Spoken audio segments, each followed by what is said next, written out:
sustentable. Así que la verdad, tener a Humberto hoy en día acompañándonos es un gran honor, por supuesto. Yo agradezco su calidad humana, de su generosidad también de darse un tiempo y compartir con nosotros su experiencia de trabajo y su experiencia también que lo ha apasionado durante toda su vida, que es el trabajo con las comunidades en los territorios. Yo debo contar una experiencia que lo conocí en la Universidad de Playa Ancha, justamente en un encuentro hace muchos años atrás que se organizó sobre experiencias territoriales. Así que fue un agrado y aprendí mucho también de su trayectoria y creo que es una muy buena posibilidad también de poder nosotros desde distintos espacios de institución de educación superior mirar un poco más en profundidad distintos elementos y modelos que hoy nos va a mostrar de cómo se va generando esta integralidad de alguna manera en torno a las universidades. Acá está focalizado en torno a las universidades públicas porque el modelo también que propicia Uruguay. Sin embargo, yo creo que es una muy buena posibilidad también de mirar experiencias comparadas y referentes también de cuáles son aquellas buenas prácticas, que es lo que también nos motiva en esta comisión, de poder ir mirando aquellos elementos que nos permita acercarnos y vincularnos a los territorios de manera bidireccional, pero fuertemente con una mirada también constructivista. Así que yo creo que acá Humberto tiene mucho que contarnos, y así que yo te agradezco muchísimo que nos acompañes hoy día, Humberto. O sea, muy, muy bienvenido. Bueno, muchas gracias, Isabel. Bueno, agradecer al grupo la invitación, la generosidad de invitarme. ¿Se escucha bien? ¿Sí? Bueno. Bueno, muy contento de estar con ustedes. Perfecto. Muy contento de estar con ustedes. Bueno, Isabel ya la había conocido allá en Playa Ancha hace un tiempo, pero hicimos como un reencuentro ahora por Zoom. Y bueno, la verdad que es muy grato estar con ustedes. Y bueno, yo voy a hacer una propuesta que lo que intenta es dialogar con lo que ustedes están haciendo, con lo que ustedes vienen planteando, también en una lógica de poder aprender cosas con ustedes, ¿no? Eso me parece que es bien importante. Esa ha sido en general la forma en la cual nos hemos vinculado con las experiencias, sobre todo a nivel de universidades públicas. Yo tengo algunas experiencias con algunas universidades particulares, privadas, sobre todo con algunas experiencias de universidades comunitarias en Brasil. Tuve una experiencia hace mucho tiempo con la Universidad de Ijuí, después con la Universidad de Paso Fundo, que son universidades comunitarias con un trabajo a nivel de territorio fantástico. Después tuve una pasada muy fugaz por la Universidad Alfonso Hurtado, en Chile, hace 3, 4 años. O sea que tengo una visión mucho más profunda sobre lo que pasa a nivel. Por eso es que el título de esta conversación está centrado en las universidades públicas, porque es lo que de alguna forma más he entendido, más he aprendido, más he recorrido. Pero bueno, ¿qué voy a plantearles para conversar? No para que sea un monólogo, y esto creo que ahí tenemos que hacer el compromiso todos de intervenir cada vez que quieran, sientan necesidad de poder decir algo que esté de acuerdo, que no esté de acuerdo, que sea crítico de lo que estoy planteando, que sea complementario, que sea nuevo. Así que no duden en interrumpirme. No me van a interrumpir, al revés, yo creo que me van a ayudar a poder generar un real espacio de diálogo, que esa es la idea que está atrás de la extensión también. Bueno, ¿qué voy a hacer en estos, qué voy a proponerles en estos, este corto tiempo, de 1 hora y poco? Bueno, no sé si vamos a llegar a 2 horas. Voy a proponerles revisar algo así como lo que llamamos los modelos, tanto de extensión universitaria como de prácticas integrales o integralidad, que son cosas que no son exactamente iguales, son muy complementarias y están muy dialécticamente relacionadas, pero que me parece que es interesante poder pensarlas. Voy a hacer bastante énfasis en el modelo uruguayo, en el modelo de la Universidad de la República. Ahí el tema territorio, la territorialidad de las prácticas tiene una fuerza muy importante. Si bien hay un montón de prácticas y actividades que se desarrollan a nivel organizacional o a nivel grupal, pero hay un despliegue al territorio de la universidad muy fuerte. Yo voy a mostrar un ejemplo, hay un pequeño video de 4 minutos, que es un ejemplo de lo que nosotros generamos hace un tiempo, que era la propuesta vinculada a los centros de formación popular de la universidad. Voy a mostrar uno, que es en el norte de Uruguay, vinculados con agricultores familiares, campesinos y trabajadores de la caña de azúcar, asalariados de la caña de azúcar. Voy a mostrar un ejemplo que para nosotros fue muy interesante, fue también muy crítico y por eso también muy atacado, ¿no? Por una concepción importante en la universidad, que es digo, hay una gran disputa en la universidad en general, en la pública particularmente, entre cuestiones vinculadas a posturas academicistas que de alguna forma no consideran la socialización y la democratización del conocimiento como un telón de fondo en las prácticas universitarias, y de alguna forma hablan básicamente de una producción elitista de conocimiento, por lo menos se sitúan ahí. Y por otro lado hay una lógica, esto que planteo es un tanto dicotómico, pero bueno, como ejemplo quiero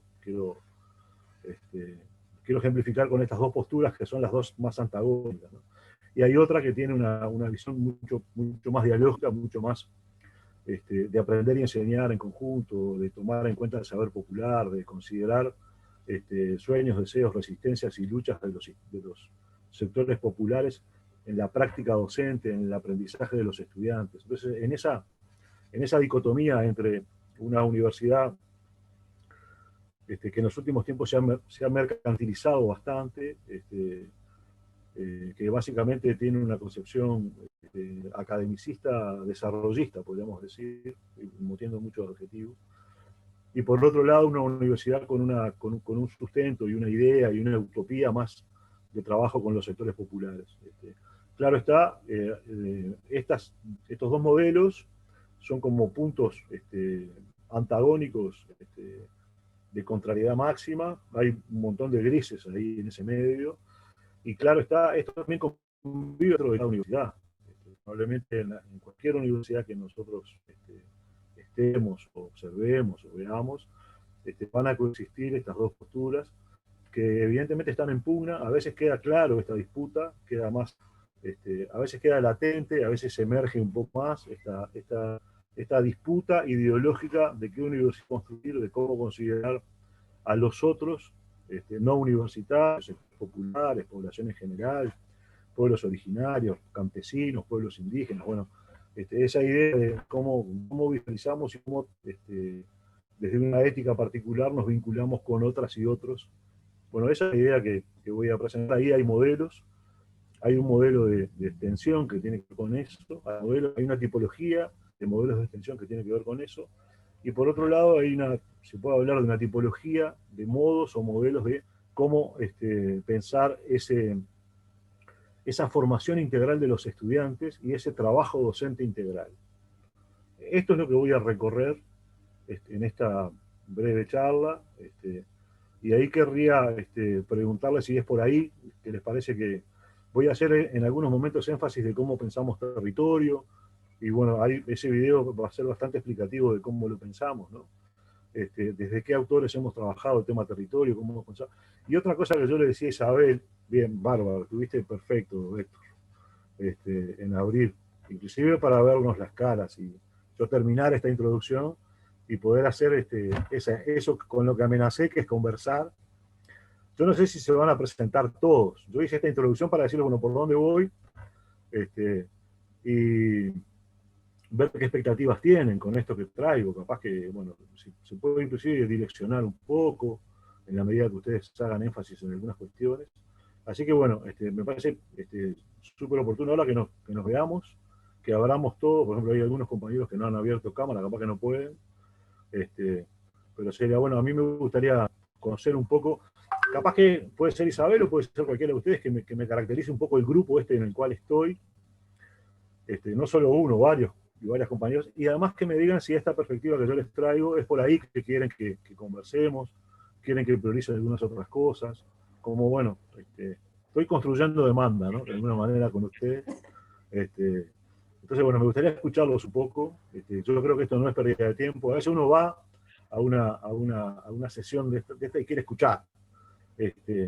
Pero no está bueno solo escuchar, por lo menos a mí me pasa eso, es bueno que nos escuchemos.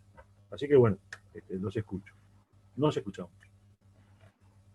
Gracias, Humberto. Héctor quiere tener su manito de arriba. Sí, Comentar algo. claro, para no dejarte todo el peso de la presentación, bueno, primero que todo, Humberto, muchísimas gracias por el placer de compartir contigo y, bueno, explicarte que más o menos llevamos como un año trabajando distintos profesionales de algo que acá en Chile llamamos la vinculación con el medio, y es cómo estas universidades, ¿cierto?, abren sus rejas, abren sus puertas, ¿cierto?, no solo de la élite del conocimiento, sino que también con el genuino interés de conocer qué es lo que está pasando en los territorios y de qué forma uno puede articularse mejor con ellos para, por ejemplo, potenciar el desarrollo sustentable, potenciar un desarrollo armónico, ¿cierto? Y también incorporar, ¿cierto?, dentro del quehacer académico, lo que está pasando de verdad en la calle, ¿ya? Lo que realmente a veces uno, desde el mundo académico, ¿cierto?, teoriza demasiado, pero con falta de conexión en la realidad. Y entonces, en ese sentido, es que nos hemos convocado.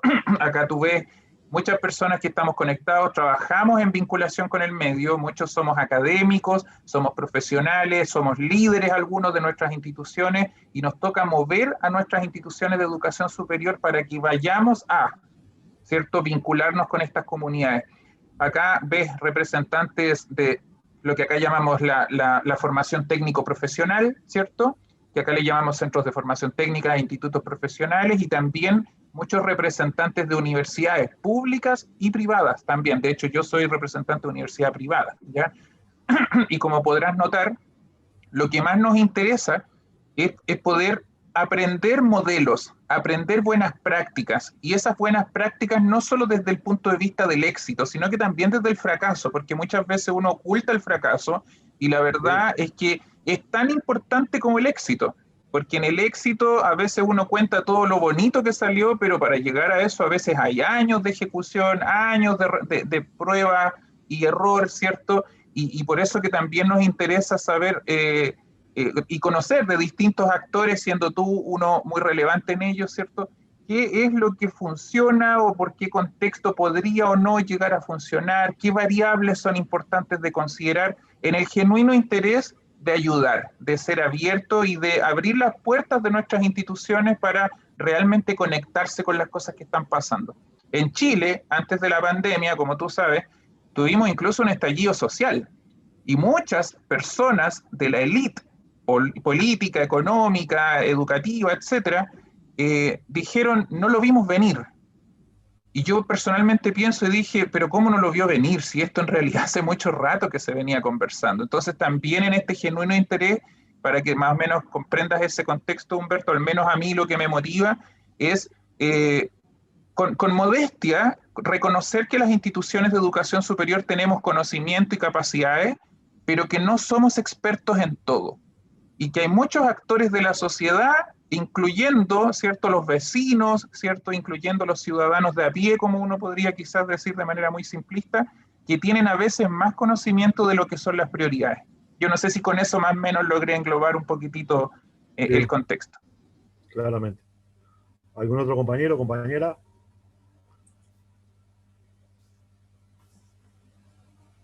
No se peleen por hablar, estimados, estimadas. Con confianza.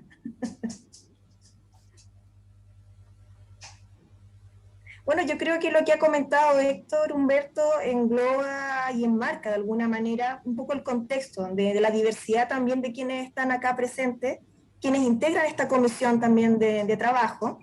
Y es una red de instituciones, de profesionales que funcionan de manera muy colaborativa, de poder desafiarnos también a mirar cuáles son aquellas buenas prácticas.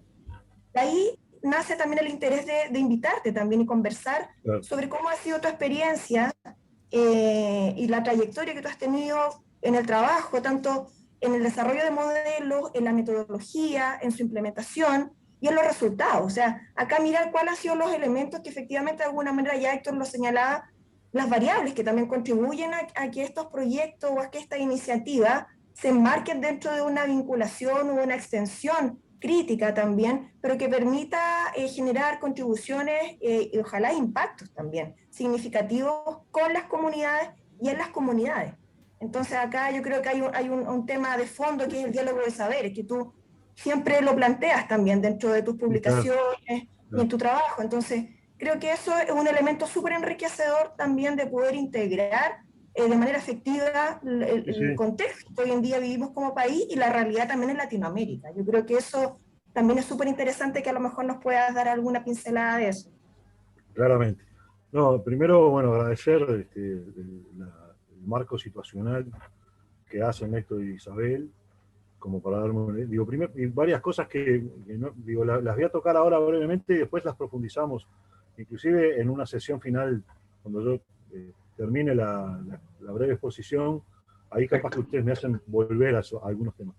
Pero el tema de desarrollo sustentable es un tema que a mí me preocupa mucho trabajarlo. Igual que el tema territorio, me parece que son temas que son conceptos muy polisémicos, que a veces son como significantes vaciados, ¿no? Porque pueden decir cualquier cosa. Yo con el concepto, con las palabras sustentable puedo querer decir un montón de cuestiones que inclusive son muy contradictorias a la luz de pensar inclusive las corrientes de pensamiento sobre sustentabilidad y desarrollo sustentable. Entonces ahí me parece que hay una cosa interesante para trabajar. Yo puedo estar hablando de una cosa y otro compañero o compañera puede estar hablando con el mismo término de cosas que no son necesariamente iguales e inclusive son contradictorias. Ahí me gustaría en algún momento de la conversa poder plantearles mi visión, bueno, de dónde me paro ahí. Yo me paro en una concepción crítica del desarrollo en el marco de la sociedad capitalista. Eso ya me saca de una neutralidad a la hora de hacer la presentación. Yo me posiciono claramente desde ahí, desde una concepción de la insustentabilidad enmarcada en el sistema capitalista y sus relaciones sociales de producción y en general. Yo me paro ahí, digo, por supuesto conversamos y tenemos diálogo y en un ejercicio de tolerancia con las otras posturas. Hay varias corrientes de pensamiento. Nosotros estudiamos las corrientes de pensamiento, tenemos una tipología sobre la sustentabilidad y el desarrollo sustentable que le hicimos ya en el 2000, en mi doctorado, le hicimos con un profesor que, si querés, Isabel, un día lo invitás, se llama Guillermo Folador y es un antropólogo económico, que fue mi orientador de tesis de doctorado y ha sido mi maestro con esto de, bueno, con él escribimos un montón de artículos y bueno, esa es una primera cuestión que me gustaría que en algún momento profundizáramos, porque en función de este gran telón de fondo, vuelvo a usar este término, ¿no?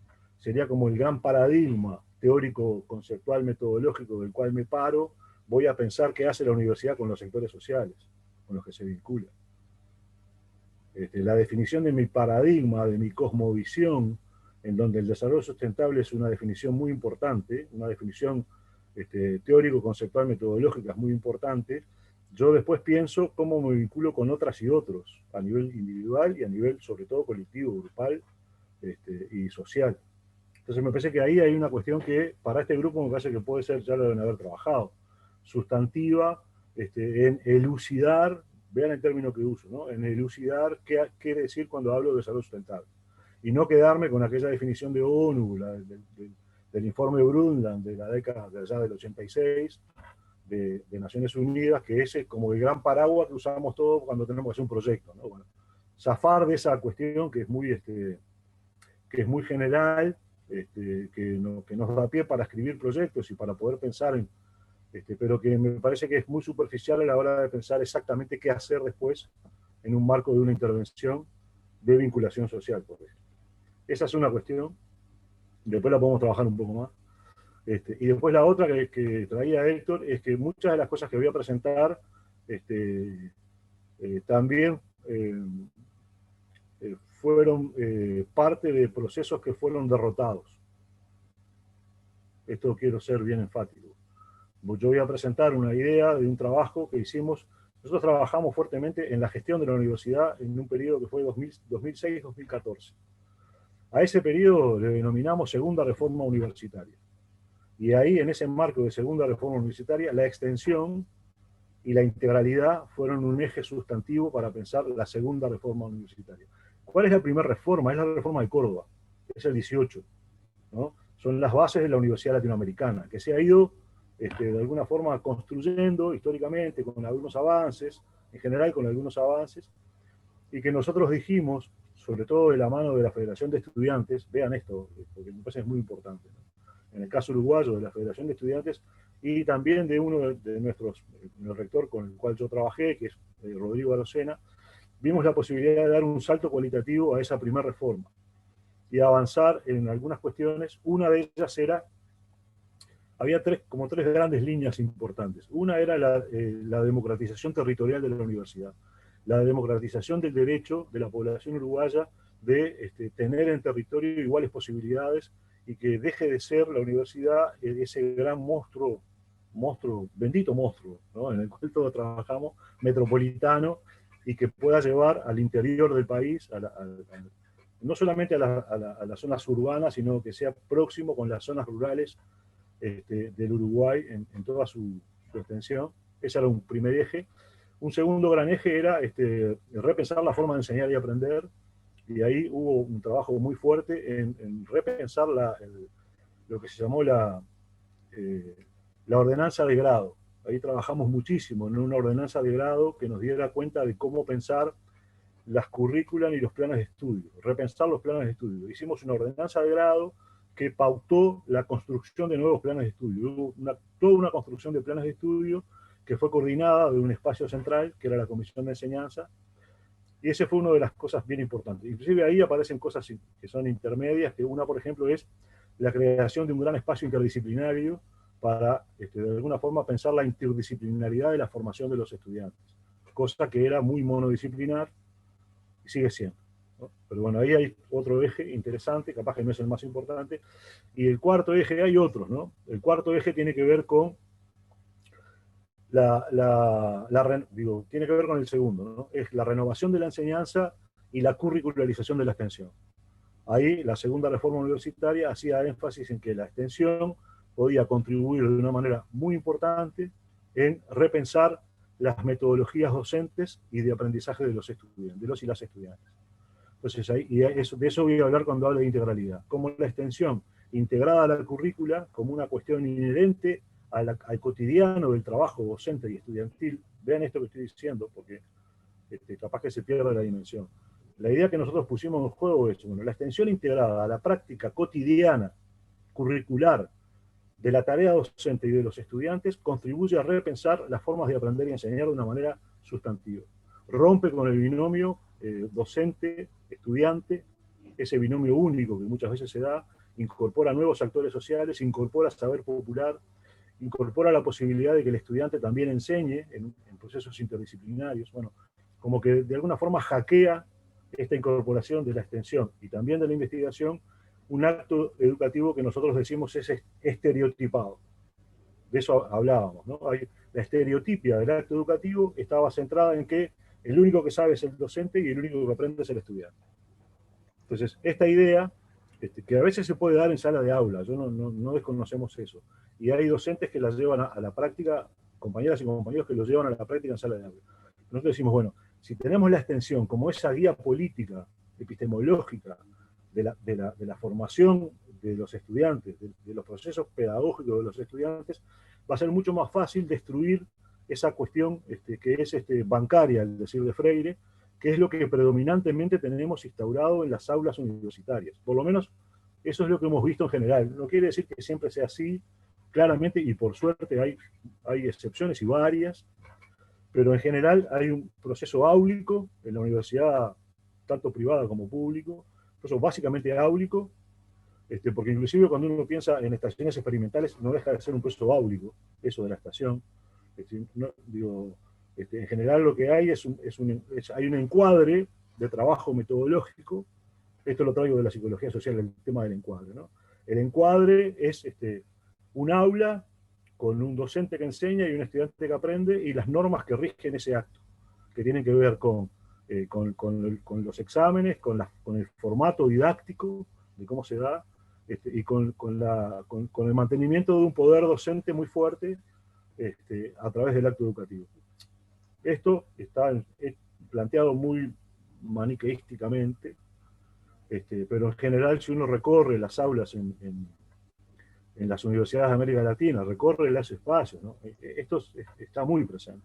Entonces decimos, bueno, la extensión en ese marco de metodologías bancarias, al decir freudiano, contribuye a romper ese proceso de llenar el recipiente vacío, ¿no? Que planteaba Freire como metáfora cuando hablaba de el vínculo de alguien que llena la cabeza vacía de un estudiante, de que escribe en una tábula que no tiene escritura, una tábula rasa, escribe porque no hay nada de contenido en esa.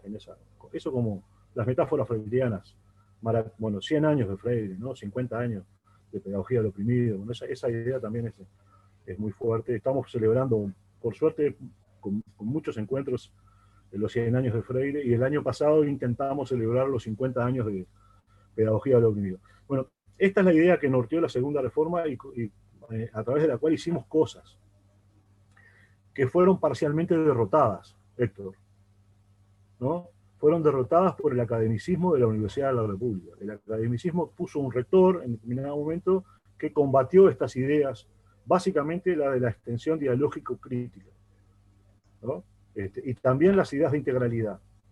Nos teníamos un rector que decía, la integralidad es una propiedad de las monjas, decía, siendo despectivo con el término. No está en el diccionario eso de la integralidad. ¿De qué me hablan? Bueno, esa versión contraria a la propuesta de prácticas integrales, integralidad, extensión dialógico-crítica, fue durante 4 años muy fuerte y generó la destrucción de algunos de los programas que habíamos montado.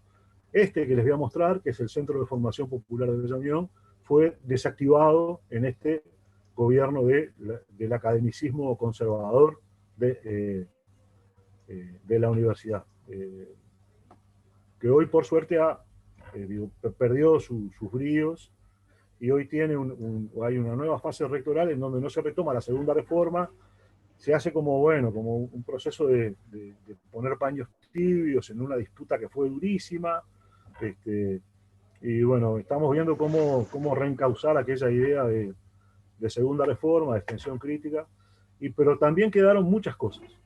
Hubo un programa integral metropolitano muy grande, de la universidad en un territorio muy importante que se surgió en ese momento, se mantuvo. Les puedo dar datos, inclusive si quieren venir a visitarlo se puede hacer. Eso también tenemos que pensarlo cuando tengamos la posibilidad de circular, de poder hacer algún encuentro, que vengan, que vayamos. Y después hay otro programa territorial muy importante que ya viene del 92, que es muy fuerte, que es el programa APEX, Aprendizaje y Extensión, que trabaja en torno a la temática salud. Estos dos territorios son territorios obreros y pobres, ¿no? Obreros, proletarios, y en otros territorios con muchos asentamientos. Bueno, ahí la universidad ancló parte de su territorialidad para poder pensar estas prácticas integrales. Esta es como una gran introducción, pero quería recuperar esas dos cosas que me parecían claves, que era una, el concepto de desarrollo sustentable y sustentabilidad. Esto que estoy planteando no fue unanimidad en la universidad. Digo, estas ideas son parte de una disputa político-ideológica, que en todas las universidades está, que puede estar más latente o más emergente, pero que siempre está, y que para lograr estas cuestiones necesariamente debemos tener algunos grupos sujetos que disputen el poder en la universidad. Esto quiero ser muy enfático. Y lo digo desde una derrota parcial, no lo digo pensando en Foucault, no lo digo solamente desde lo teórico, lo digo desde lo que nos pasó, de una experiencia concreta. Nosotros, esta movida universitaria de la segunda reforma tuvo en un primer momento, estos son condimentos a esta conversa que me parece que son interesantes, para que ustedes puedan pensarlo, y ya lo deben haber pensado. Por ejemplo, nosotros cuando se gesta esta segunda reforma, teníamos un movimiento estudiantil muy potente, muy organizado, con mucha potencia política académica, inclusive. Los estudiantes tenían propuesta académica. El programa integral metropolitano fue una propuesta estudiantil, que después la pudimos impulsar nosotros, pero junto con los estudiantes, porque fue una propuesta de los estudiantes. Los centros de formación popular, de alguna forma, también tienen vínculo con proyectos estudiantiles que venían de la fase anterior a la segunda reforma. O sea que, ¿cómo emerge esta propuesta? Bueno, emerge con un movimiento estudiantil muy fuerte, que inclusive pone, y lo digo con total pertinencia, pone a su rector. El rector Rodrigo Sena fue el rector de los estudiantes. Lo gestionaron, la gestión de su elección la hizo la FEU. Y a mí como prorector también me lleva la FEU. A mí no me conocía el rector. Yo lo conocía por haber leído algunos escritos. O sea que la Federación de Estudiantes, como potencia transformadora, que es lo que estamos viendo en todos lados, desde Córdoba en el 18, ¿no? Desde el grito estudiantil de Córdoba en el 18, que es estudiantil, uno piensa que la reforma de Córdoba fueron docentes, minga fueron docentes. Fueron estudiantes organizados que repensaron una universidad que tenía 300 años, 300 años en aquel momento, que era confesional y completamente enclaustrada y completamente elitista. Entonces, porque a veces como que nos olvidamos de esas cuestiones, y después una de las cosas que estamos viendo es que los grandes hitos de transformación de la universidad también tienen que ver con propuestas estudiantiles. Yo no conozco, sé mucho, conozco algo del movimiento estudiantil chileno, sobre todo a nivel de secundaria y a nivel de universidad. Pero en el caso uruguayo, la ley orgánica del 58 es fruto de una alianza obrero-estudiantil, con algunos intelectuales, claro, siempre hay algunos intelectuales que se vinculan a esos procesos populares, por suerte siempre hay, pero no han sido no salió de la cabeza de un intelectual o de un docente de grado 5, de un profesor titular, la reforma universitaria del 58 en Uruguay. Esas cuestiones me parece que son importantes manejarlas, porque a veces uno desconsidera a los estudiantes. Me parece que inclusive muchas veces lo seguimos viendo con esa idea de Freire de recipientes vacíos.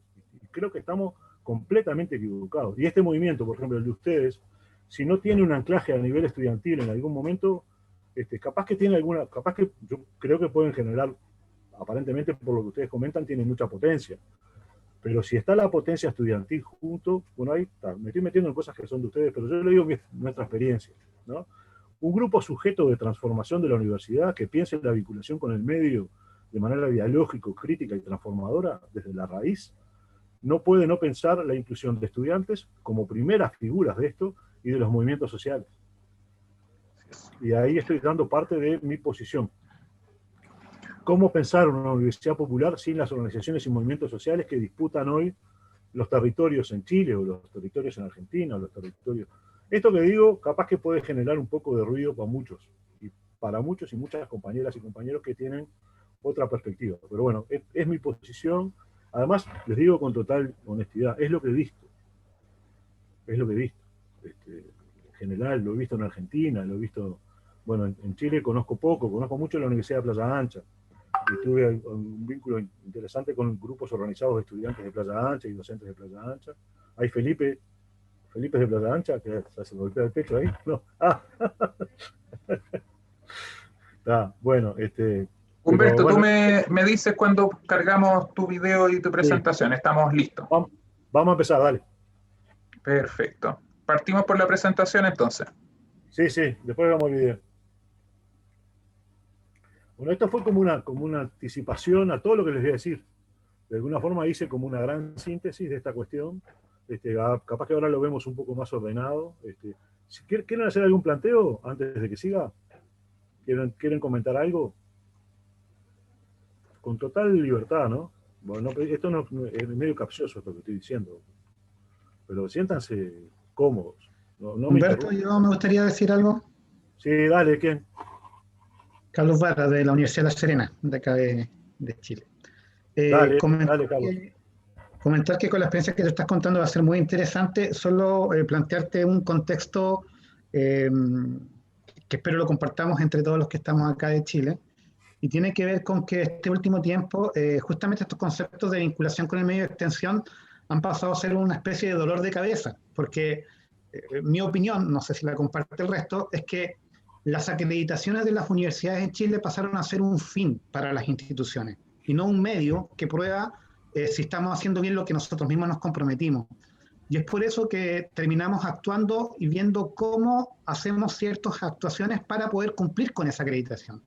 Y en vinculación con el medio no es menor, porque empezamos a tener la visita de los pares cuando nos van a acreditar, y empezamos con discusiones un poco a mi gusto absurdas si lo que se está haciendo es extensión o es vinculación con el medio.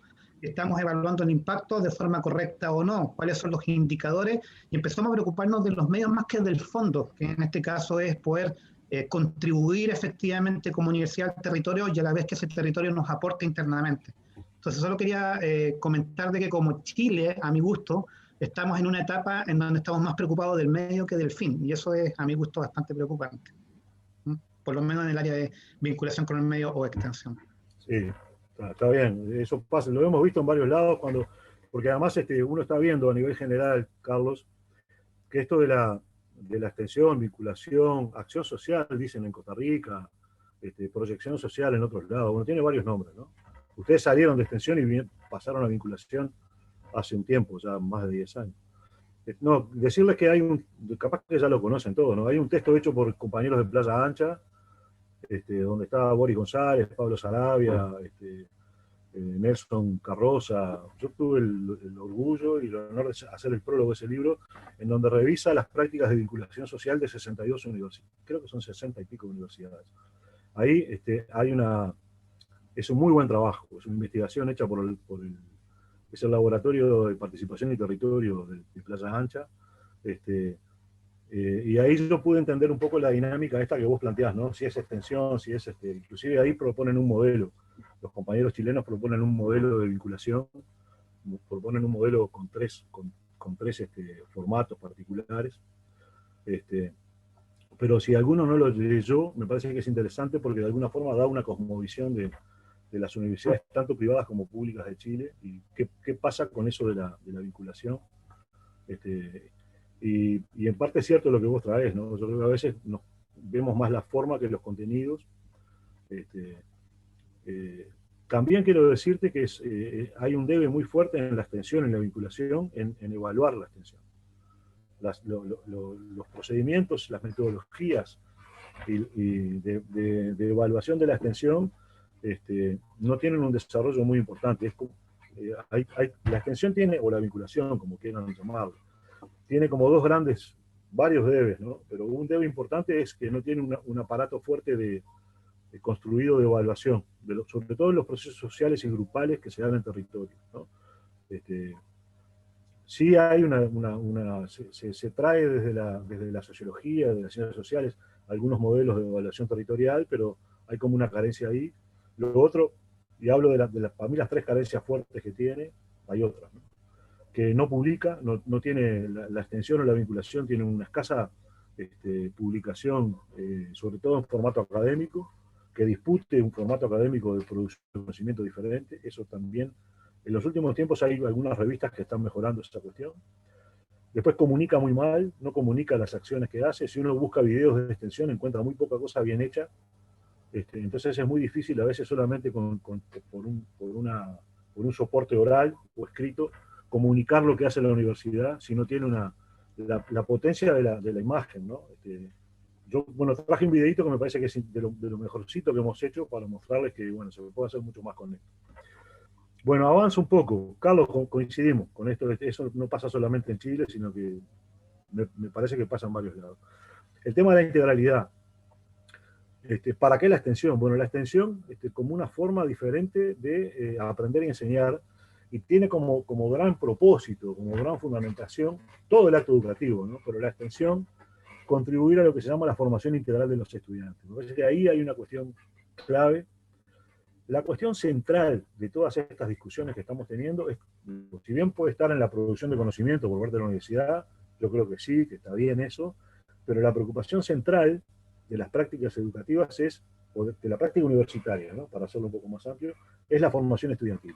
Y ahí la pretensión, por lo menos en nuestro caso, y lo hemos visto en varias propuestas y universidades de América Latina, es la formación integral de los estudiantes.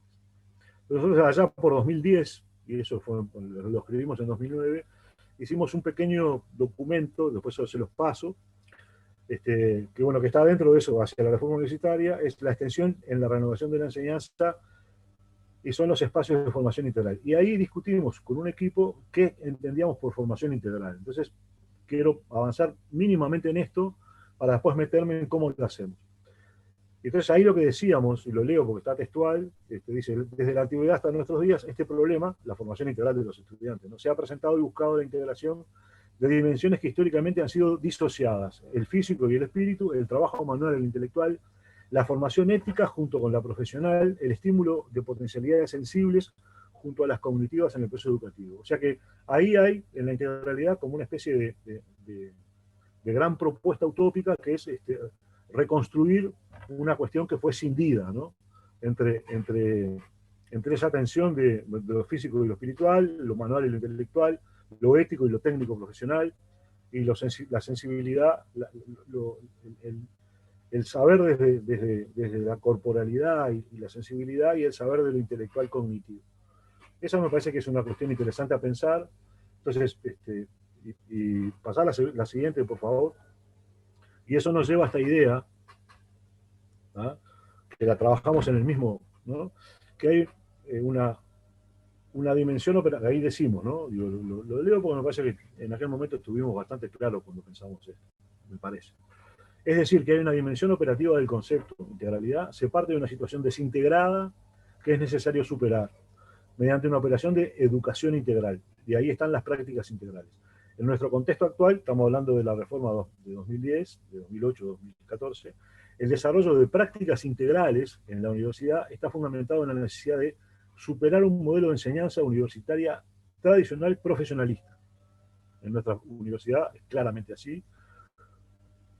Retórico, básicamente discursivo, básicamente expositivo en las aulas, fragmentador, y ahí básicamente monodisciplinar. Y entonces, ¿fragmentador de qué? De las funciones universitarias, por un lado extensión, por un lado investigación, por un lado enseñanza y aprendizaje, de la realidad, porque la disciplina de alguna forma nos hace ver la realidad en cuadritos, ¿no? Y no desde su característica de indisciplinada. Nosotros hablamos de una realidad indisciplinada que no se puede captar desde la disciplina. Eso lo vamos a ver un poquito después. A la fragmentación del conocimiento, otra vez la disciplina, y del ser humano. Entonces, la gran idea es que aparezcan cuestiones que, si bien pueden darse en sala de aula, porque la sala de aula puede ser muy humanizadora, nosotros pensamos que la extensión como vía política, dentro de las tres funciones sustantivas, incorporada en la currícula normal, incorporada en lo que normalmente hacemos cotidianamente los profes y las profes, esa extensión dialógica es altamente humanizadora. Y vaya si hoy precisamos más universitarios humanizados y éticos a la hora de vincularse con toda la sociedad, pero básicamente con los sectores populares, que es donde explotan las crisis siempre. Siempre explotan ahí las crisis. Nunca, los ricos, otra vez mi posición no es neutra, los ricos nunca pagan la crisis. Lo pagan los sectores populares. Claramente esta pandemia está hablando de eso. Y ha hablado históricamente, las crisis capitalistas hablan de eso.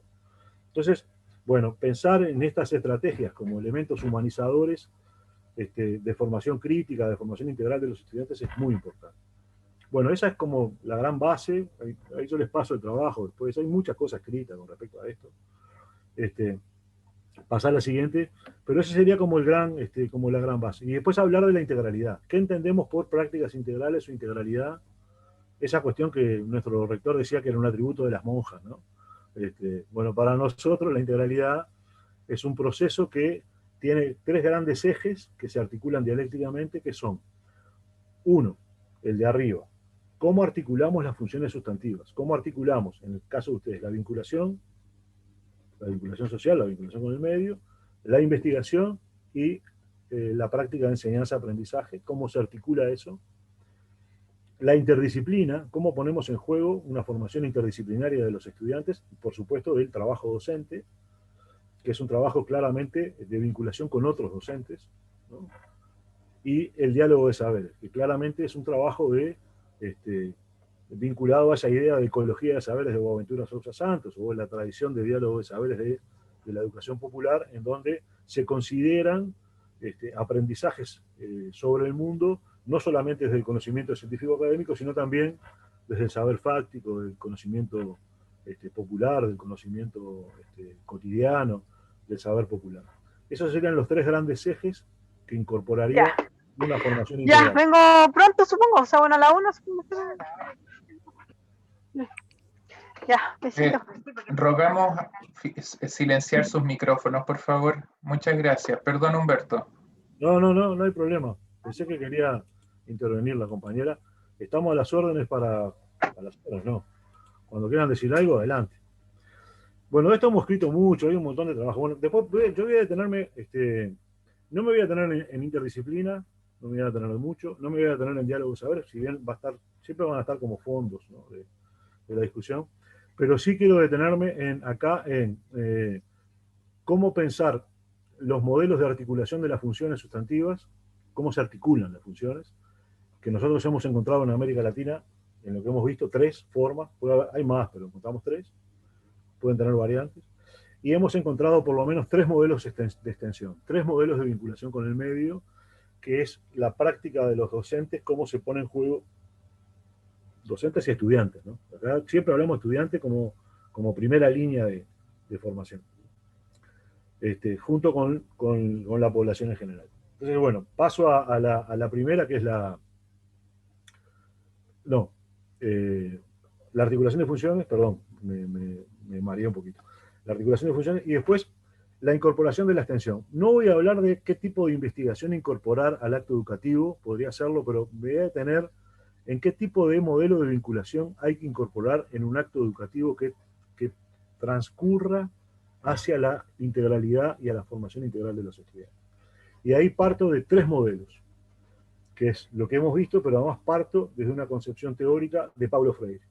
Tomo a Freire como propuesta teórico-práctica, porque Freire lo hace en la práctica, esto es praxis freireana, no es su elucubración intelectual, sino que él capta los modelos, los vive y los trabaja desde que viene de Pernambuco en la década del 60 en la formación de adultos, de una manera participativa y problematizadora.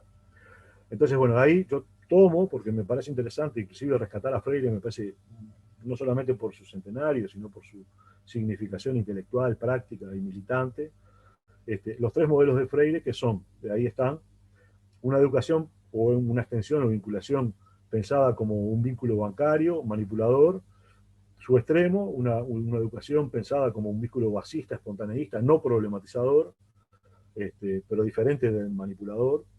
Ahí hay como 2 polos antagónicos, y después hay una tercera posición freiriana, que históricamente es la que él denomina educación liberadora, educación problematizadora. Después hay autores como, por ejemplo, ahí aparece Carlos Rodríguez Brandão, que propone la idea de ese término educación popular, que no es freiriano, después Freire lo toma, pero es Rodríguez Brandão que propone la idea de educación popular. Y después Freire hace en algunos textos posteriores, a los más fundantes, que son la extensión o comunicación, que es un texto que escribe en Chile.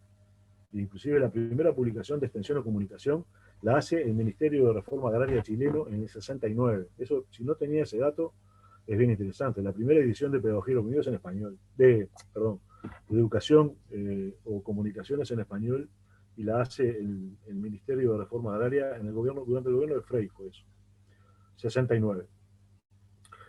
Y bueno, después él habla en otros textos, sobre todo, ahora después lo voy a trabajar un poco más en profundidad, sobre todo en algunos textos dialogados, en algunas entrevistas, de una posición del educador popular como sustantivamente democrática, que tiene que ver con esa idea de problematización, de crítica. Bueno, y nosotros hemos traído estas ideas freirianas de esta tercera posición y le hemos dado el nombre de, nosotros lo que no queríamos, nos parecía que no podíamos perder la tradición de la extensión.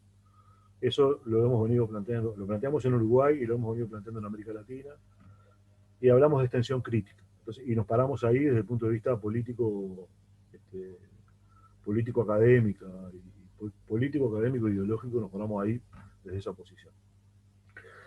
Entonces, vuelvo. La integralidad, las prácticas integrales, la formación integral de los estudiantes, tienen que pensar estas 3 cuestiones que son claves: cómo se articulan las funciones, de qué manera, la interdisciplina, cómo la persigo, cómo la conquisto en el acto educativo, cómo incorporo el diálogo de saberes. Claro está, la interdisciplina del diálogo de saberes, esta incorporación es bastante redundante, porque si la extensión es crítica, estas 2 cosas están dadas.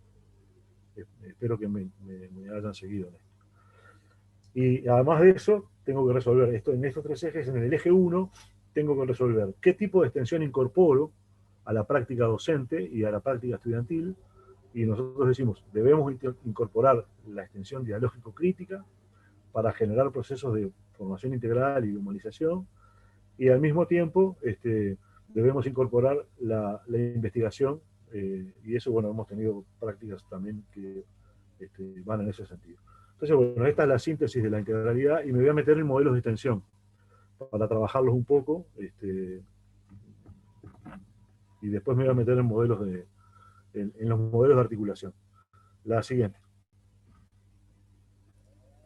Quiero decirles que estos tres modelos que yo propongo acá, que son modelos, los propone Freire, son modelos que de alguna forma están planteados en el trabajo que hace el Laboratorio de Participación y Territorio de Playa Ancha, por estos compañeros, por Boris, Nelson, Pablo, y hay un compañero, el decano de la Facultad de Ciencias Sociales, François, no recuerdo el nombre, y que claramente tienen un correlato con lo que los compañeros chilenos han encontrado. Encuentran también tres modelos. Yo lo tengo por ahí en otro trabajo, lo he estudiado, bueno, probé ese libro. Pero bueno, veamos estos tres modelos de que serían, para el caso de ustedes, tres formas de pensar la vinculación, que si ustedes lo usan como referencia, pueden, cuando van a una práctica, o inclusive repensar las prácticas de ustedes, ¿no? La primera es la educación bancaria o manipuladora, la extensión bancaria o manipuladora, es la extensión clásica. Es la extensión que surge vinculada a la Revolución Verde en la década del 50, en la posguerra, post-Segunda Guerra Mundial, como forma de repensar el mundo a punto de partida del pensamiento norteamericano y europeo, básicamente norteamericano. Tiene que ver con la propuesta de la transferencia tecnológica o la divulgación de innovaciones. Uno rastrea, si bien es anterior, uno encuentra un fuerte hito histórico de esta propuesta en el trabajo a nivel rural, en el trabajo en territorios rurales. Esta propuesta, además, es la que Freire critica. Cuando Freire critica la propuesta de extensión de comunicación en su libro del 69, lo hace en función del trabajo de la reforma agraria y los técnicos, básicamente agrónomos y campesinos de la reforma agraria chilena. Entonces, retomando, Freire plantea en ese texto, yo creo que es el primer texto, por lo menos es lo que yo he visto, ¿no? Capaz que hay otros, es el primer texto que de alguna forma critica fuertemente la propuesta extensionista vinculada a lo rural y vinculada a el trabajo, sobre todo en aquel momento con el campesinado de aquella década del 70.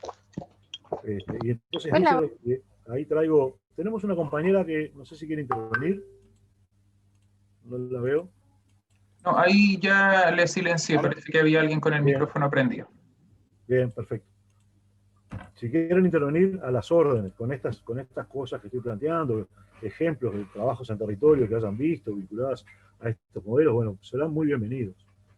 Bueno, ahí dice Freire, ¿no? Eso lo dice en ese texto de extensión de comunicación, que la edición esta que yo saco es la del 72, pero tiene la publicación original es del 69, dice, el término extensión, que es lo que él critica, por eso dice extensión o comunicación, y tiene un subtítulo ese texto, que se llama La concientización en el medio rural. Ese es el texto que se publica después en español en el 72 en la editorial Tierra Nueva, que es la que figura ahí abajo. Si corres un poquito vas a verla, a ver si ves la... Correr un poquitito apenas, no se ve la... Bueno, no se ve, no se ve, ese es el pie de página, no importa. Bueno, el término extensión se encuentra en relación significativa con transmisión. ¿Se acuerdan? Transferencia tecnológica.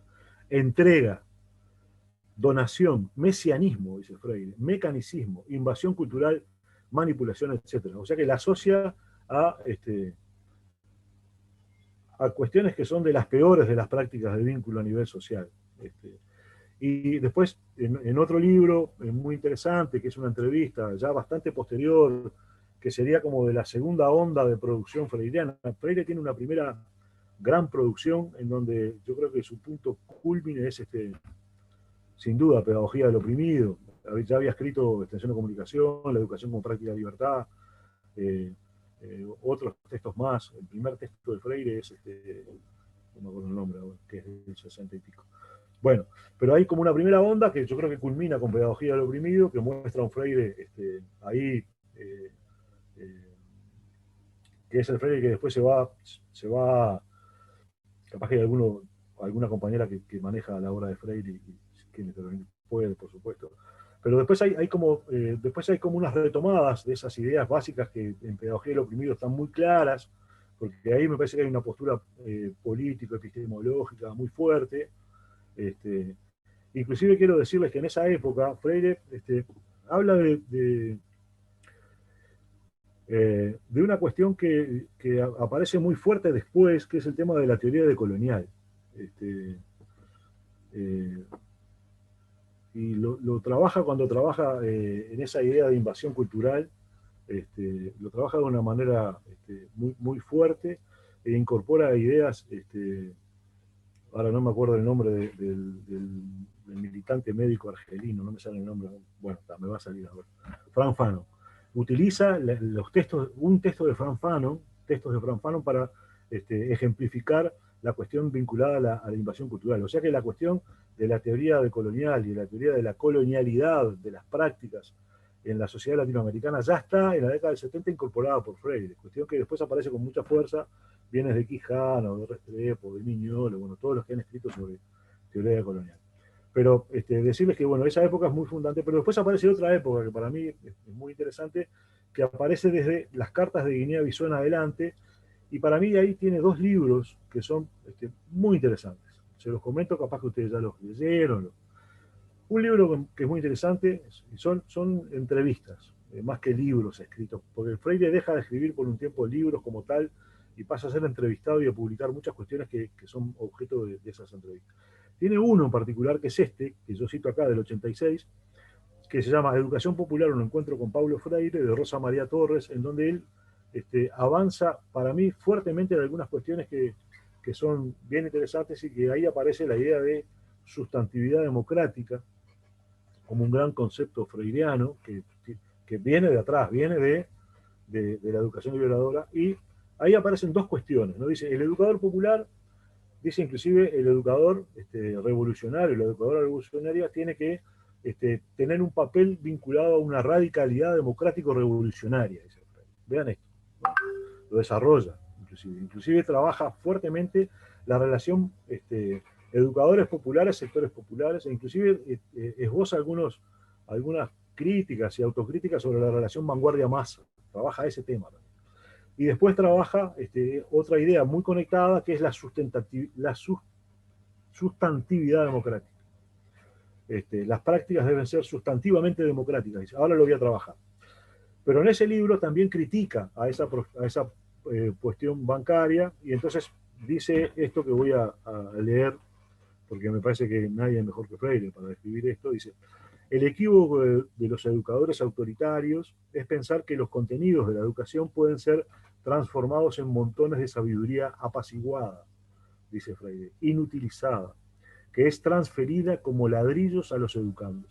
Ahí está la crítica que aparece ya en Pedagogía del Oprimido, ya en Extensión o Comunicación, y bueno, y en varios otros escritos, que él retoma después en la década del 80, y después tiene una última producción muy fuerte, que son las pedagogías, ¿no?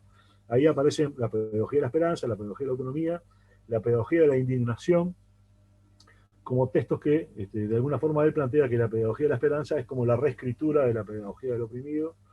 A mí me parece que bueno, me gustó mucho Pedagogía de la Esperanza, pero me parece que los contenidos de Pedagogía del Oprimido son muy fuertes y están muy vigentes, además, me parece. Bueno, primera concepción, la educación sería para ustedes la vinculación con el medio, la vinculación social de corte bancario, manipulador o clásico, o bueno, como quieran llamarle, adjetivarla, relacionada con procesos de invasión cultural, bueno, lo que trae, ¿no? Transmisión, entrega, donación, bueno, por ahí toda esa línea de trabajo. Dice, en ese texto que yo les decía recién, en el texto del 86, dice, bueno, hay por otro lado, eso no lo plantea, esta tercera posición que aparece acá, que no es la tercera posición de la que hablé recién, sino que sería el desarrollo de una tercera forma de trabajo, no lo plantea en Extensión de Comunicación, no lo plantea en Pedagogía del Oprimido, sí la plantea en este texto del 86, y dice, bueno, hay otro riesgo que es la educación basista o espontaneísta. ¿Qué quiere decir? Yo me vinculo, escucho, tengo una buena capacidad de escucho, pero no problematizo. Yo me vinculo con los sectores populares, me vinculo con las poblaciones, me vinculo con los campesinos, con los pueblos originarios, pero no tengo una actitud de problematizar, porque básicamente el saber popular, el saber en base a la cotidianidad, a lo fáctico, a la experiencia, da cuenta de la realidad y no precisa ser criticado, dice Freire. Bueno, no precisa un proceso del cual él después profundiza, que es un proceso de mutua interpelación.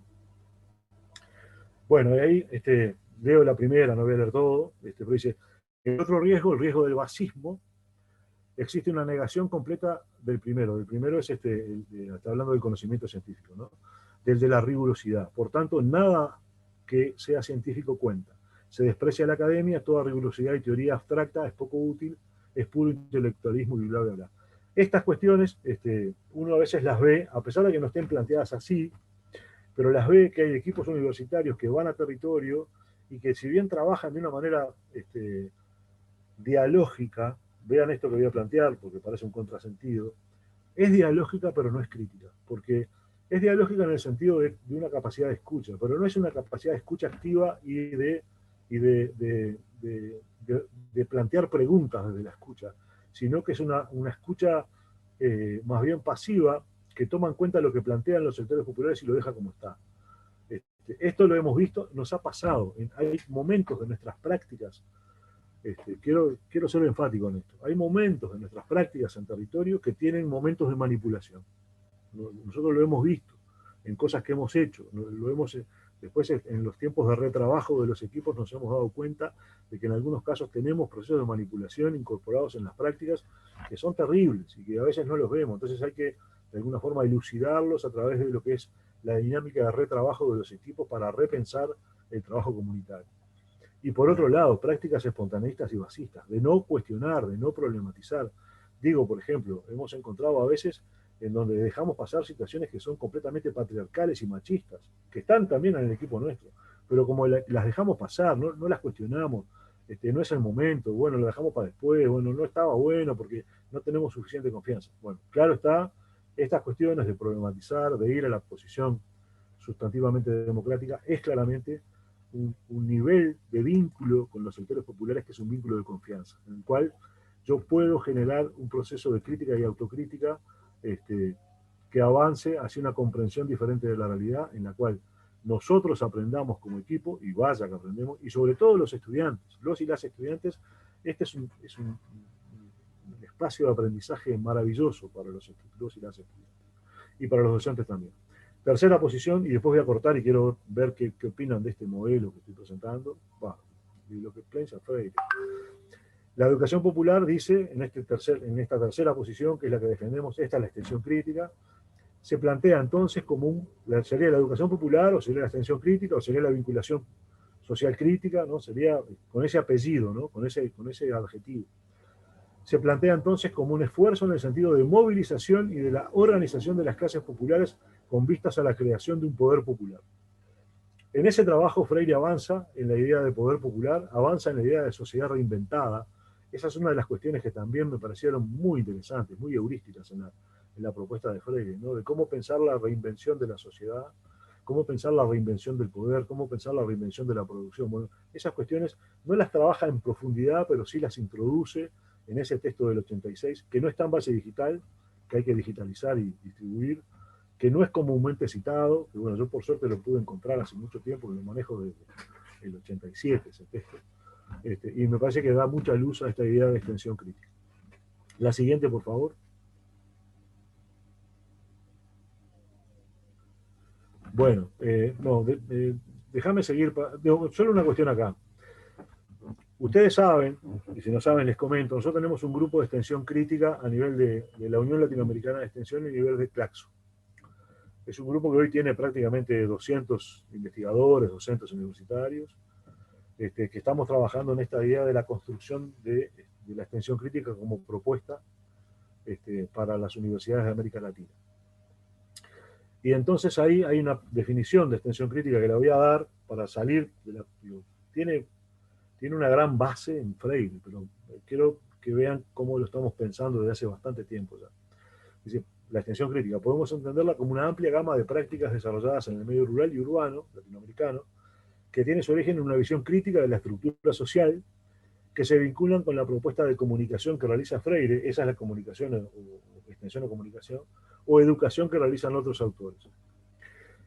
Y dice más, desde aquellas críticas y propuestas, la extensión crítica se viene consolidando como un proceso de diálogo de saberes, crítico, horizontal, que vincula educadores de variado tipo, universitarios, técnicos, dirigentes de movimientos y organizaciones sociales, con sectores populares, en la búsqueda y construcción de una sociedad más justa, solidaria e igual, en donde desaparezcan los procesos de opresión-dominación y en donde se generen y fortalezcan propuestas anticapitalistas, antipatriarcales y decoloniales.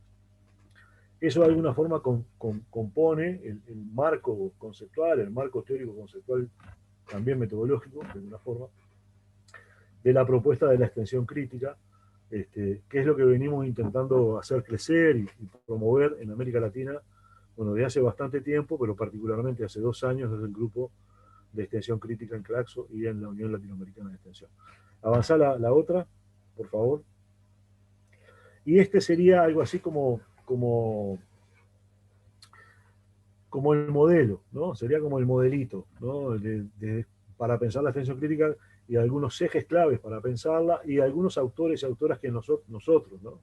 Pueden haber muchos otros, hay muchos otros y otras, pensamos, y doy esto y abrimos para conversar. En esta idea de extensión crítica, yo lo puse en pandemia porque después tenía otra diapositiva en la que pensaba esta cuestión ahora, ¿no? En el marco de la crisis pandémica, de la emergencia sociosanitaria actual. Pero bueno, originariamente la extensión crítica estaba pensada como un proceso donde todos saben, todos aprenden y todos enseñan, y ahí esas ideas se abrevan en un montón de autores y autoras.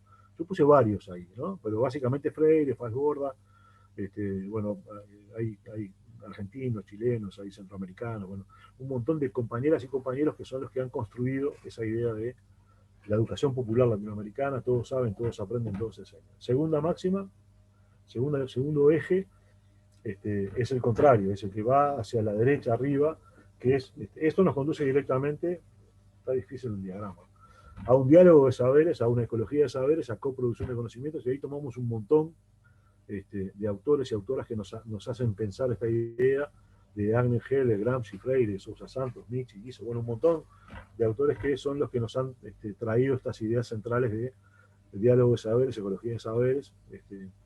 Sin duda Freire, Falsborda no está ahí, pero han contribuido mucho, y uno de los últimos autores que ha contribuido enormemente, con un matiz con respecto a Falsborda y a Freire, que ha sido Sousa Santos, que ha traído, Boaventura de Sousa Santos, que ha traído la idea de ecología de saberes. Bien, ¿cómo pensar esta idea en territorio? Bueno, es necesario que desde esta concepción de todos saben, todos aprenden, todos enseñan, diálogo de saberes, abordajes globales a nivel de territorio, que no pueden ser disciplinares porque la realidad con la cual vamos a trabajar, esta es una de las cuestiones que hemos incorporado, que ya estaba, que ya lo habían planteado un montón de autores que han hablado de interdisciplina, es la realidad como una cuestión, como una realidad indisciplinada, que no admite la posibilidad de ser interpretada desde las disciplinas en solitario. Y además incorpora este abordaje global una idea de territorio, ¿no? En general, salvo cuando trabajamos estrictamente en organizaciones, pero también hay una idea de territorio que está vinculada a la crítica, que vincula 3 o 4 cuestiones que son claves, ¿no? Una es el poder, cómo se establecen los procesos de poder en territorio, cómo se establecen los procesos de dominación y los antagonismos y lucha a nivel de los territorios en donde está nuestra acción junto con los sectores populares. Ahí aparecen metodologías muy importantes como los análisis de coyuntura, aparecen los mapeos de actores y conflictualidades, bueno, un montón de estrategias que nos hacen pensar el territorio, no desde una lógica de no conflicto, afinidad, esas ideas que tiene la propuesta de desarrollo territorial, ¿no? De win-win, todos ganan, todos pueden contribuir, bueno, esas ideas de alguna forma nosotros no las llevamos mucho y en general lo que encontramos son procesos muy fuertes de disputa por poder con variadas formas, con variados formatos, ¿no? Ahí hay una inspiración básicamente en Foucault, pero tomamos también otros autores, sobre todo los autores vinculados al territorio. Hay muchos autores que nosotros conocemos, debe haber otros lados, hay franceses, pero básicamente hay 3 autores brasileños que son muy importantes para esto, que son Milton Santos, Rogério Heisberg y Bernardo Manzano. Están citados ahí como aquellos compañeros compañeras que nos han contribuido a pensar una idea de territorio desde esta concepción de un espacio habitado por disputas, poder, dominación y antagonismo. Por otro lado, y con esto voy como cerrando esta parte, porque nomás medio me cansé, y quiero escucharlos para también descansar, medio utilitario me planteo. Pero bueno, ¿quiénes trabajan acá? Bueno, equipos universitarios interdisciplinarios con estudiantes, esa es la clave, ¿no? Si nosotros hacemos estas cuestiones solamente con docentes, es prácticamente montar una ONG adentro de la universidad. Entonces, la idea, ¿cuál es la idea? La idea es que sean espacios de enseñanza. Entonces, en estos equipos universitarios interdisciplinarios debe necesariamente haber estudiantes. ¿Con quiénes se juntan? Se juntan con organizaciones, movimientos populares, sectores populares. No nos juntamos con todos para hacer procesos de extensión crítica. No nos juntamos con los sectores vinculados a la dominación y al poder de dominación y de opresión en territorio. Ahí claramente nos corremos de juntarnos con esos actores y exclusivamente trabajamos con aquellos a los que Freire caracterizó como dominados u oprimidos, básicamente a los que Fassborda caracterizó como las clases subordinadas a nivel de los vínculos sociales. Bueno, ahí usamos un poco la idea de Gramsci de subalternización, de subalternidad, bueno, para pensar con quién trabajamos. No pensamos que haya un solo sujeto de transformación, sino que lo pensamos de una manera bastante abierta, pero sí pensamos que debemos vincularlo fundamentalmente a aquellos sectores, no solo organizados también, ¿no? También no organizados, que sean parte realmente de los sectores populares de los lugares en donde trabajamos. ¿Cómo trabajamos? Con la IAP, Investigación Acción Participativa, básicamente la idea de Fassborda, pero tomamos un autor muy importante que es Michel Toalent, es un trabajador social franco-brasilero que ha propuesto una metodología que a nuestro gusto es muy flexible para trabajar en situaciones de diverso tipo, que es la IAP, es la pesquisa Acción de Michel Toalent. Él tiene un texto y ha hecho varios otros. Y también nos apoyamos en María Teresa Sirven, en María Estela Svampa, y en un trabajo muy importante de Joan Guedes Bosco Pinto, que es un sociólogo pernambucano, que trabajó mucho en la investigación acción participativa. Él trabajaba también, él la denominaba pesquisa acción, investigación acción, y tiene ahí unas secuencias metodológicas detalladas de investigación acción que nosotros hemos usado, que andan muy, pero muy bien para poder pensar. Hay que adaptarlas, ¿no? Como todo. Tomás Rodríguez Villasante, Joel Martí, Pichon Rivière es uno de los autores que nos permiten pensar los procesos de grupalidad y los procesos desde la teoría de grupos operativos de Pichon. Bueno, también Rita Segato, también Alfonso Torres. Bueno, ahí componemos una base teórico-metodológica que nos permite pensar la extensión crítica, y a nivel general usamos el pensamiento crítico como base, los autores del pensamiento crítico. En estos últimos tiempos hay varios autores del pensamiento crítico que han trabajado sobre todo el tema de la pandemia.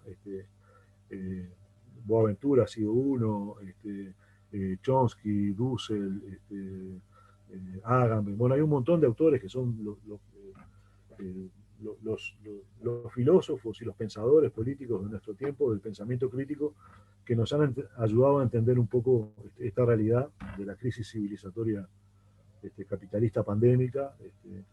Y para los trabajos rurales hemos usado a la agroecología también como eso compone como como la base, como los cimientos de pensar una propuesta conceptual, teórico-metodológica, que nos permita avanzar en la construcción de una extensión crítica que contribuya a la formación integral de nuestras estudiantes. Lo hablo posesivamente, cosa de viejo, y los procesos de contribuir a la transformación de los actores y actrices sociales, para decirlo de algún modo, movimientos sociales, pueblos en movimiento, al decir de Sibeki, con los cuales trabajamos. Y acá corto porque de alguna forma ya trabajé los tres modelos, trabajé en profundidad la extensión crítica, son 13 y 20, me va a quedar un 10 minutos para hablar de modelos de integralidad, pero me gustaría ver cómo les cayó esta parte. Capaz que dejamos de proyectar y vamos aparecemos todos y vamos a un diálogo, a ver si no se durmieron, a ver qué qué les trajo esta forma de presentar bueno, lo que hemos venido construyendo, cómo les cayó, qué sacan en limpio, qué cosas están haciendo parecidas, si están críticamente en contra, será muy bienvenida la crítica, porque eso, saben que una crítica bien hecha siempre nos fortalece. Así que háganla despiadadamente, porque siempre está bueno, como decíamos en un grupo que teníamos, no te preocupes que yo te hago la autocrítica, le decíamos a un compañero. Entonces, bueno, será muy bien recibida los aportes que hagan con respecto a lo que planteamos. Y después vamos a los modelos de integralidad, y nos queda un restito de tiempo para ver el videíto ese, que si no nos da tiempo igual lo ven después, pero me gustaría ver el video y hacer algunos comentarios también. Pero bueno, queda con ustedes. Gracias, Humberto. Bueno, para quienes ya están acostumbrados, es fácil, van a la sección de reacciones, levantan la manito para que así ordenemos si es que hay varias personas que quieran opinar, ojalá, ¿ya? O bien puede tomar su micrófono nomás y compartir su opinión. ¿Alguna pregunta, sugerencia, comentario?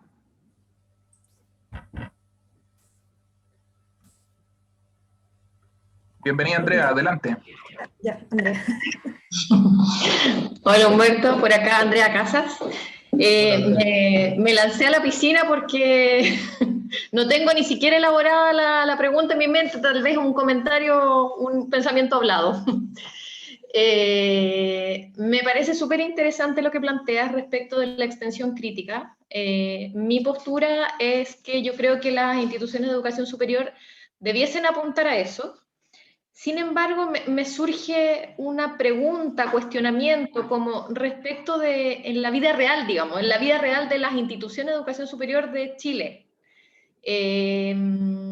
Tú sabes, bueno, nuestro sistema universitario chileno está conformado por una serie de instituciones de educación superior, algunas de las cuales tienen una tradición de generación de bien público, pero hay otras instituciones que en el fondo tienen que salir a buscar formas de financiarse, porque no tienen el apoyo estatal y eso ha permitido masificar la educación superior en Chile. Por lo tanto, y tú planteas como la extensión crítica como muy centrada en los oprimidos, digamos. ¿Cómo hacerlo desde la perspectiva de que muchas veces se plantea la vinculación con el medio como una forma también de captar recursos o como una forma también de aliarse con los sectores productivos, igualmente para que mejore la calidad de vida de los habitantes, pero vía fortalecer el desarrollo productivo de los territorios? Es una pregunta como básica, pero me faltó elaborarla más, pero no sé si me expliqué. Está perfecto. Está buenaza la pregunta, ¿no? Porque de alguna forma decir, bueno, esta utopía que presentamos, ¿no? La utopía extensionista crítica, ¿cómo ponerla en la cancha, ¿no? Yo creo que hay algunas cosas que son como ineludibles acá. Primero, que debe haber un grupo a nivel de cada universidad que tenga esto como propuesta utópica a poner en cancha. Esto no se va a dar sería muy ingenuo pensar que esta propuesta, que es altamente que genera mucho ruido, ¿no? Porque nuestras universidades son todas policlasistas, las universidades latinoamericanas. Y hay un juego, hay una política muy fuerte adentro, política inclusive a veces hasta partidaria adentro. Pero claramente hay una postura política de cosmovisión con la sociedad que se da en encuentro, se da en contraposición. Entonces, poner en marcha estas dinámicas semejantes a la extensión crítica implica disputar poder en la universidad. Si no, esto sería una cuestión completamente ingenua. Disputar poder en la universidad, una universidad, yo digo en el caso de la uruguaya, altamente academicista, en donde estas cuestiones tienen grupos interesantes que hay pensando en esta dirección, pero grupos que están en contra de esta dirección.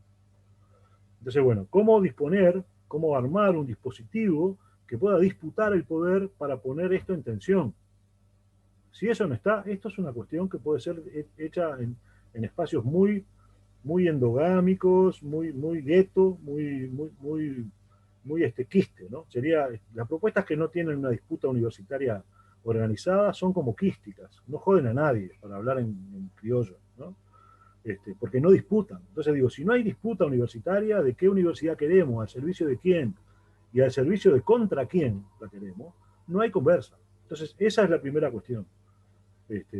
Si eso no está, ahí hay que incluir a los estudiantes, definitivamente. Si los estudiantes de nuestras universidades no pelean por una universidad distinta que los forme distinto, no hay nada que hacer.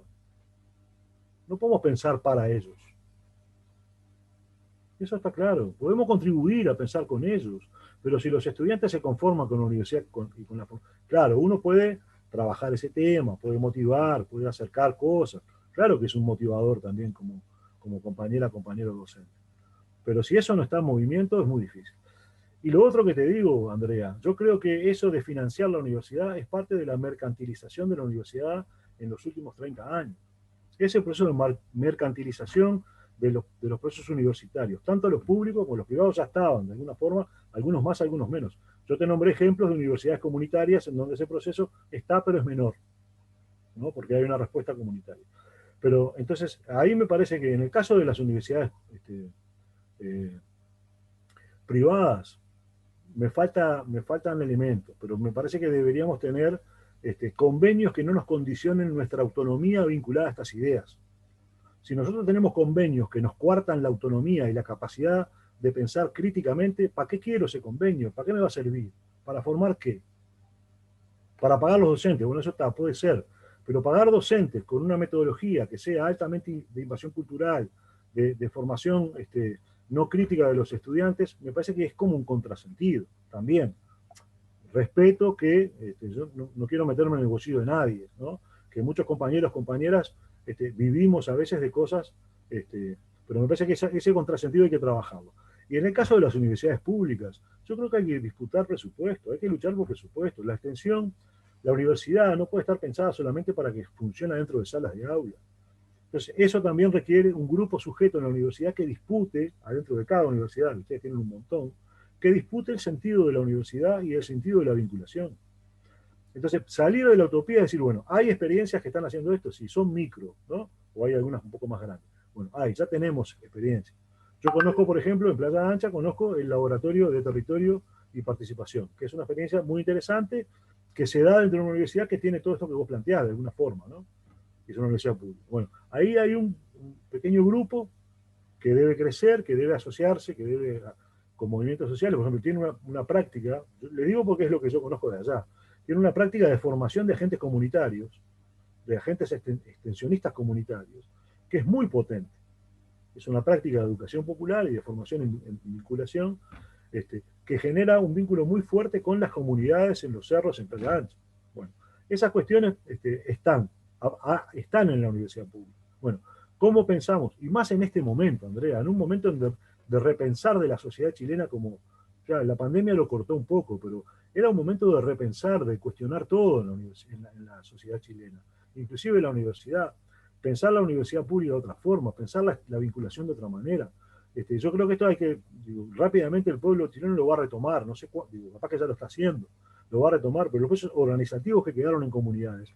Yo pude leer algunas experiencias en algunos libros de Sibeki sobre procesos en Santiago y también en Valparaíso, que hablan de una organización popular nueva, muy, muy, muy importante. Entonces, bueno, en este marco de repensar y de rehacer, ¿no? De reinventar, dijera Freire, la sociedad chilena, bienvenido sea repensar la vinculación con el medio, bienvenido sea repensar los presupuestos universitarios, bienvenido sea pensar la gratuidad de la universidad, salir de aquel corsé de la universidad paga, ¿no? Que creo que es una de las bases de la reforma que está en juego. Yo te respondería por ahí, Andrea. Creo que hay que ir hasta antes de pensar de que o conveniamos o no existimos. Sí, bueno, ¿conveniar para qué? ¿Para qué quiero un convenio con la Monsanto que me meta a un laboratorio de transgénicos adentro de una universidad pública en Brasil? ¿Para qué quiero? Para formar técnicos, ¿de qué tipo? ¿Qué tipo de técnicos voy a formar ahí con la Monsanto? Trabajando en transgénicos, que van a trabajar en cómo poder generar un monocultivo de soja o de lo que sea, o de piña o de lo que sea, más eficiente desde el punto de vista de la acumulación de capital. ¿Eso es preciso? ¿Esa tecnología preciso? ¿Formar técnicos de ese tipo? Porque si no, no tengo laboratorios. Bueno, si los laboratorios son para eso, no los quiero. ¿No? Me parece que hay que repensar el modelo de ciencia, el modelo de producción científica, al servicio de quién va a estar. Yo sé que esto hace ruido y molesta bastante, pero es lo que pienso. Y les quiero decirles que acá nosotros tenemos una investigación que tiene mucho vínculo con el sector productivo y tiene mucha financiación por parte del sector productivo. Pero igual ha habido mucha disputa por tener más presupuesto en donde la universidad tenga un carácter autonómico completo. No sé si te doy alguna idea de lo que pienso, Andrea, pero creo que una de las cosas que hay que pensar es si estamos de acuerdo con esta idea central, general, cómo vamos a dar la disputa político-ideológica. Si no, esto es ingenuidad pura. Sí, Humberto, muchas gracias por tu respuesta, completamente clarificadora. Está en proceso esto, finalmente. Bien. ¿Alguna cuestión más que quieran plantear, estimados? Sí, Carlos Varas tenía también la mano levantada. Adelante, Carlos. Vamos, Carlos. Muchas gracias. Bueno, Humberto, tú ya lo planteaste, es bastante polémico el tema, complejo, profundo. En Chile en particular, yo creo que hemos tomado mucho los modelos de Europa, de la tercera misión, de Estados Unidos, y si nos comparamos somos muy parecidos a lo que pasa en Australia, pero no tenemos tanta cercanía como lo tiene Argentina, Brasil, México, ustedes mismos como Uruguay, en esta visión más latinoamericana, por decirlo de alguna forma. Y la complejidad, a mi gusto, tiene que ver con que justamente Chile tenía una historia en donde su visión más capitalista ha hecho que apuntemos hacia ese lado. De hecho, el concepto de vinculación se usa mucho en los países más capitalistas. En este caso en particular, yo lo veo complejo porque como universidades nuestras tenemos una visión bien práctica. La vinculación con el medio tiene un foco con el mundo social, el mundo civil y todo este mundo de personas más vulnerables, pero también tiene un foco fuerte con la institucionalidad pública y con las empresas, por lo cual trabajamos con las tres áreas sin ninguna importancia más una que otra. Entonces creo que justamente esta es una visión política crítica compleja, no menor. Lo planteo de tal forma en que voy a hablar como Universidad de La Serena. Hemos tenido varias ocasiones en donde han venido algunas personas a decir queremos plantear este planteamiento crítico y profundo en donde discutamos temas, por ejemplo, anticapitalistas, antipatriarcado, y la Universidad de La Serena abre las puertas para que se discuta eso, pero en ese sentido, en la discusión, no tomamos una posición particular como universidad. Yo veo en esta propuesta que hay que casarse con una visión crítica como institución, que particularmente la veo bien difícil. La Universidad de La Serena es una universidad del Estado, pero aún así tenemos esa visión de que en el fondo es un poco más abierto que esta visión latinoamericana. Es una opinión más particular, pero eso quería comentarte. Está bien. Sí. Eso pasa en muchas universidades, Carlos.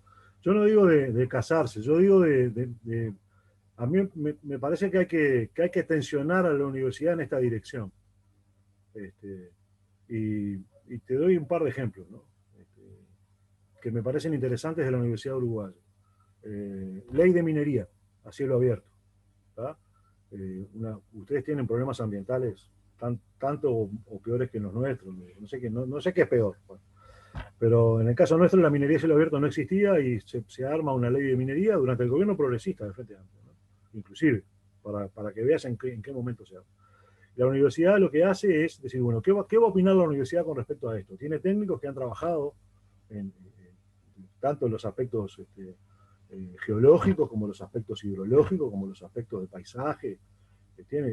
Inclusive había un acueducto que terminaba en el Atlántico, tiene biólogos marinos, tiene un montón de técnicos. Bueno, ¿qué opinan? Bueno, ¿cómo hacemos para generar una opinión no partidaria, pero sí política con respecto a este tema? ¿Qué hizo la universidad?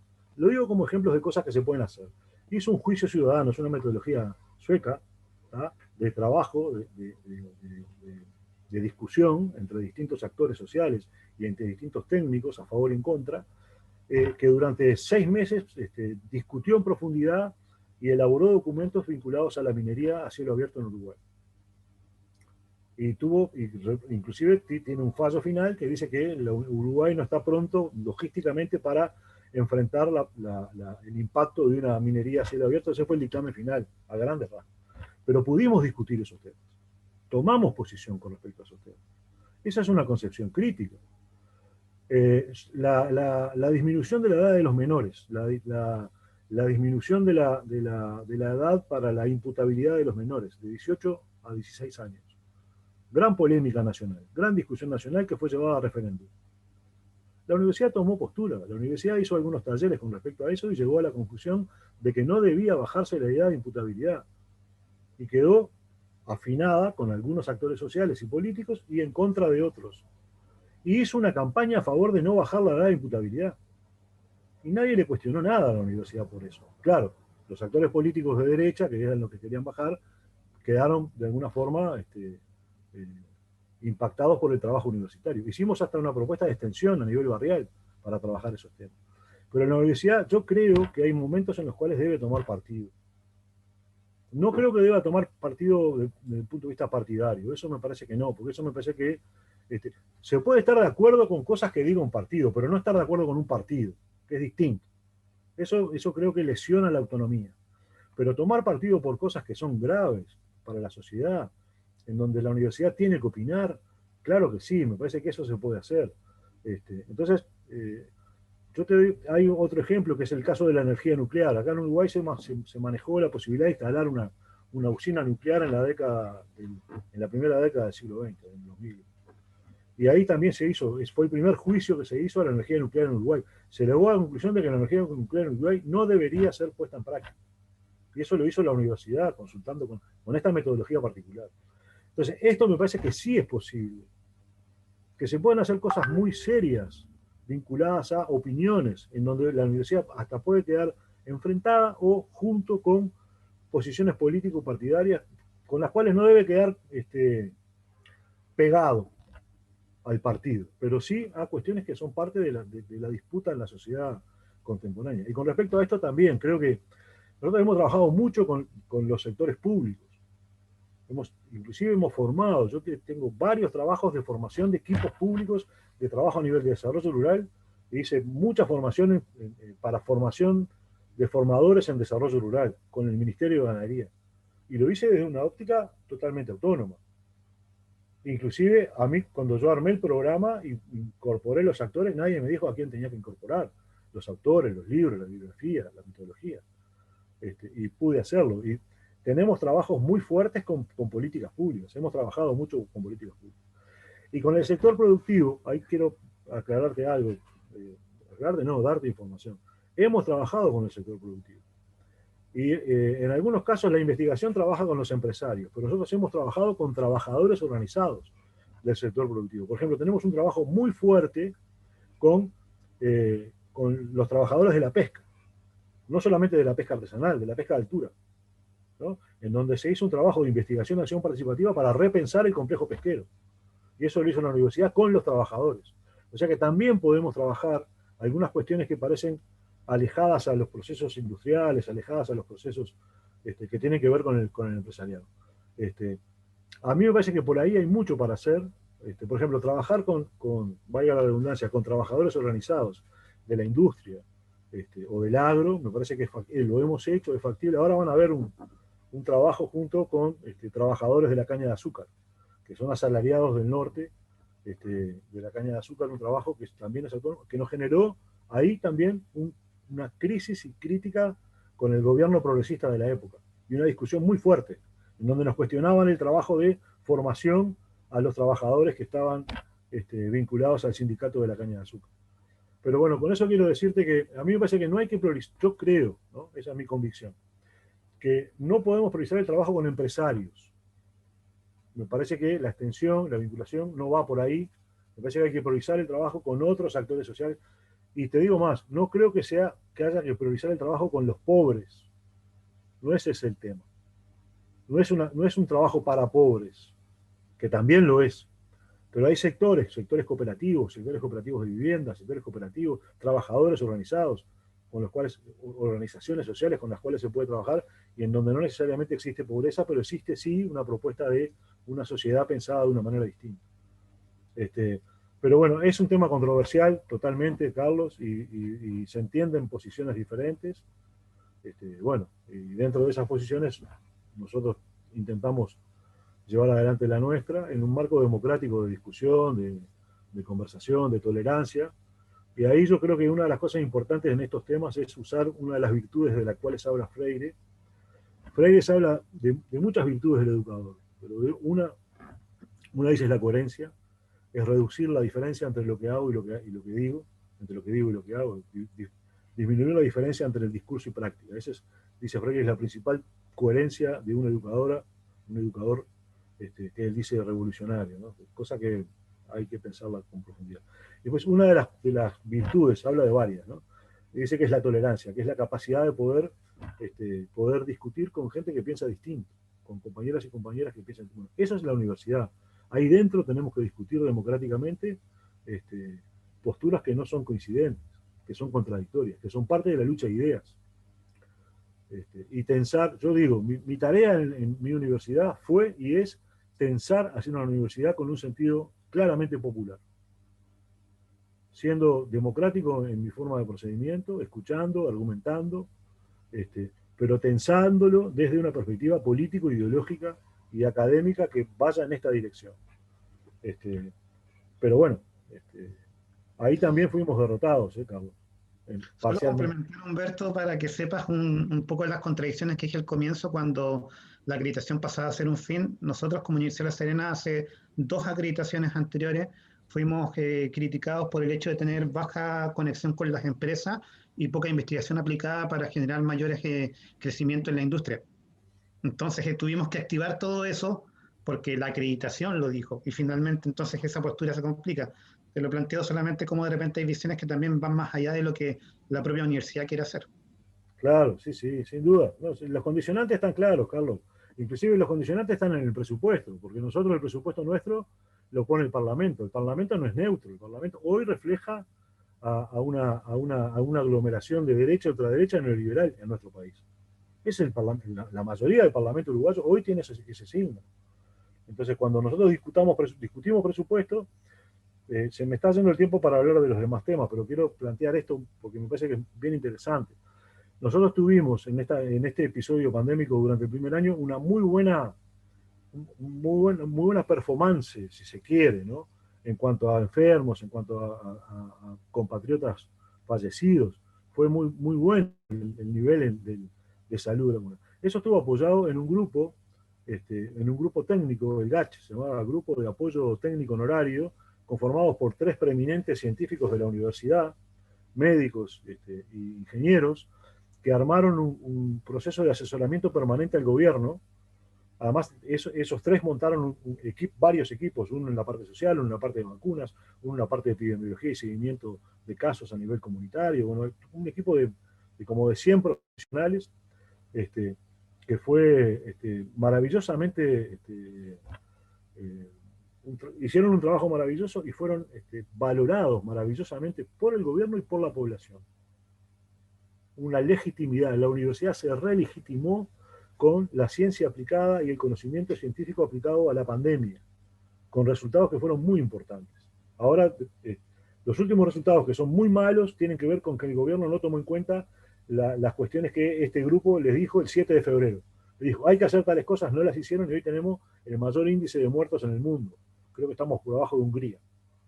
Somos el segundo país en este nefasto ranking. Cuando se discutió el presupuesto universitario, el gobierno le bajó presupuesto a la investigación. Y entonces no hay forma, a veces es muy difícil de que las legitimaciones que se dan en el discurso después se den donde deben darse realmente, que es en el presupuesto. O sea que tenemos condicionantes, a eso iba con lo que vos decías, ¿no? Tenemos condicionantes de que nuestro presupuesto es un presupuesto, no somos autárticos, no tenemos capacidad de decir qué presupuesto precisamos, sino que el presupuesto nos da no solamente el Poder Ejecutivo, sino que el Poder Legislativo. Y ahí tenemos condicionantes muy fuertes. ¿Algún comentario? Yo lo que quiero decir es esto. A las 2 tengo una clase con estudiantes de primer año de reciente ingreso. Y tenemos ahí también así es. Entonces quería preguntarte, Humberto, ¿quieres mostrar la presentación o podemos igual mandar el video para que la gente lo pueda apreciar dada su extensión? Mandalo, sí. Es un video, el video es un ejemplo de de extensión crítica en territorio, véanlo, si quieren después me mandan algún comentario, es interesante. Y termino con los modelos de integralidad, que son estos tres que están acá, que es para pensar en nuestras universidades cómo incorporamos esto, para mí, justo la extensión crítica a la formación, a la tarea docente y a la formación de los estudiantes. Hay tres formas. Avanzá un poquito porque las voy a mostrar en el diagrama. Seguí más, una más. Dale, seguí. Avanzá hasta que haya. Dale, seguí. Seguí, otra. Una más. Este es el primer modelo. Este es el modelo en América, ahora lo voy a explicar. Es el modelo más común en América Latina, que es el modelo basado en proyectos de extensión. ¿Cómo funciona esto?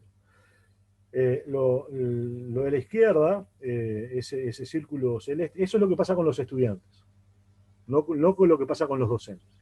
Porque lo que pasa con los estudiantes es lo que más nos va a preocupar, ¿no? ¿Qué hacemos con la formación estudiantil? En general, en toda América Latina, lo que hemos visto en nuestro recorrer de años, es que hay un gran acto educativo que básicamente es áulico, hay un acto áulico de formación de los estudiantes, con variantes, ¿no?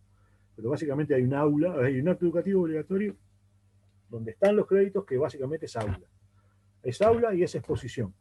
En algunos lugares hay talleres, en algunos lugares hay un formato tallerizado de aula, hay algunas monografías, hay variantes.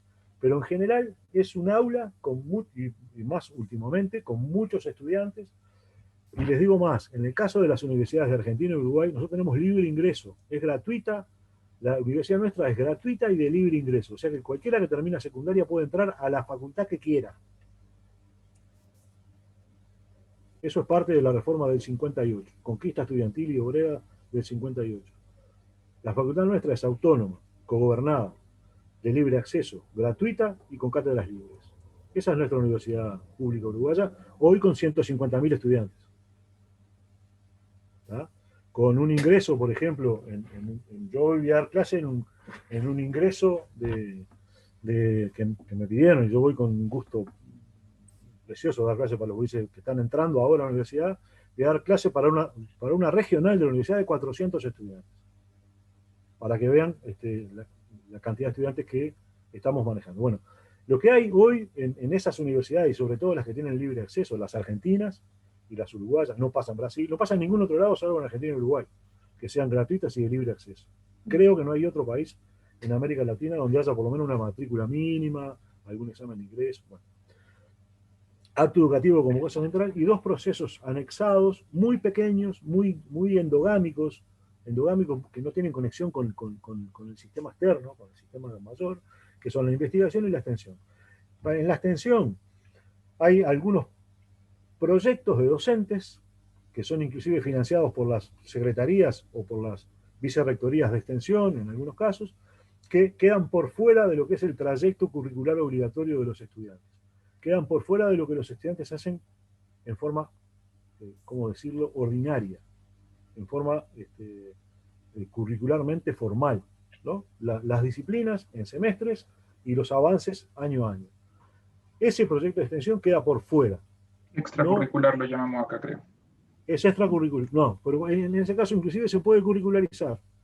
Ah, ok. Carlos, porque se le puede dar créditos. Pero lo que no hay es, no está dentro de lo que normalmente hacen los estudiantes. Esa curricularización de cosas que están afuera es muy común.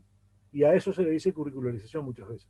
Que no tiene la potencia de cuando está dentro, cuando está en la disciplina. Ahora voy a mostrar cuando está en la disciplina. Bueno, esta es una primera forma. La segunda forma es una forma que está surgiendo muy fuertemente en Argentina, en las universidades argentinas. Pasá la siguiente, por favor. Esto. Es lo que se llaman las prácticas socioeducativas o las prácticas socioterritoriales o las prácticas sociocomunitarias. Ya hay, en la Universidad Argentina hay 50 y pico universidades públicas, una por cada...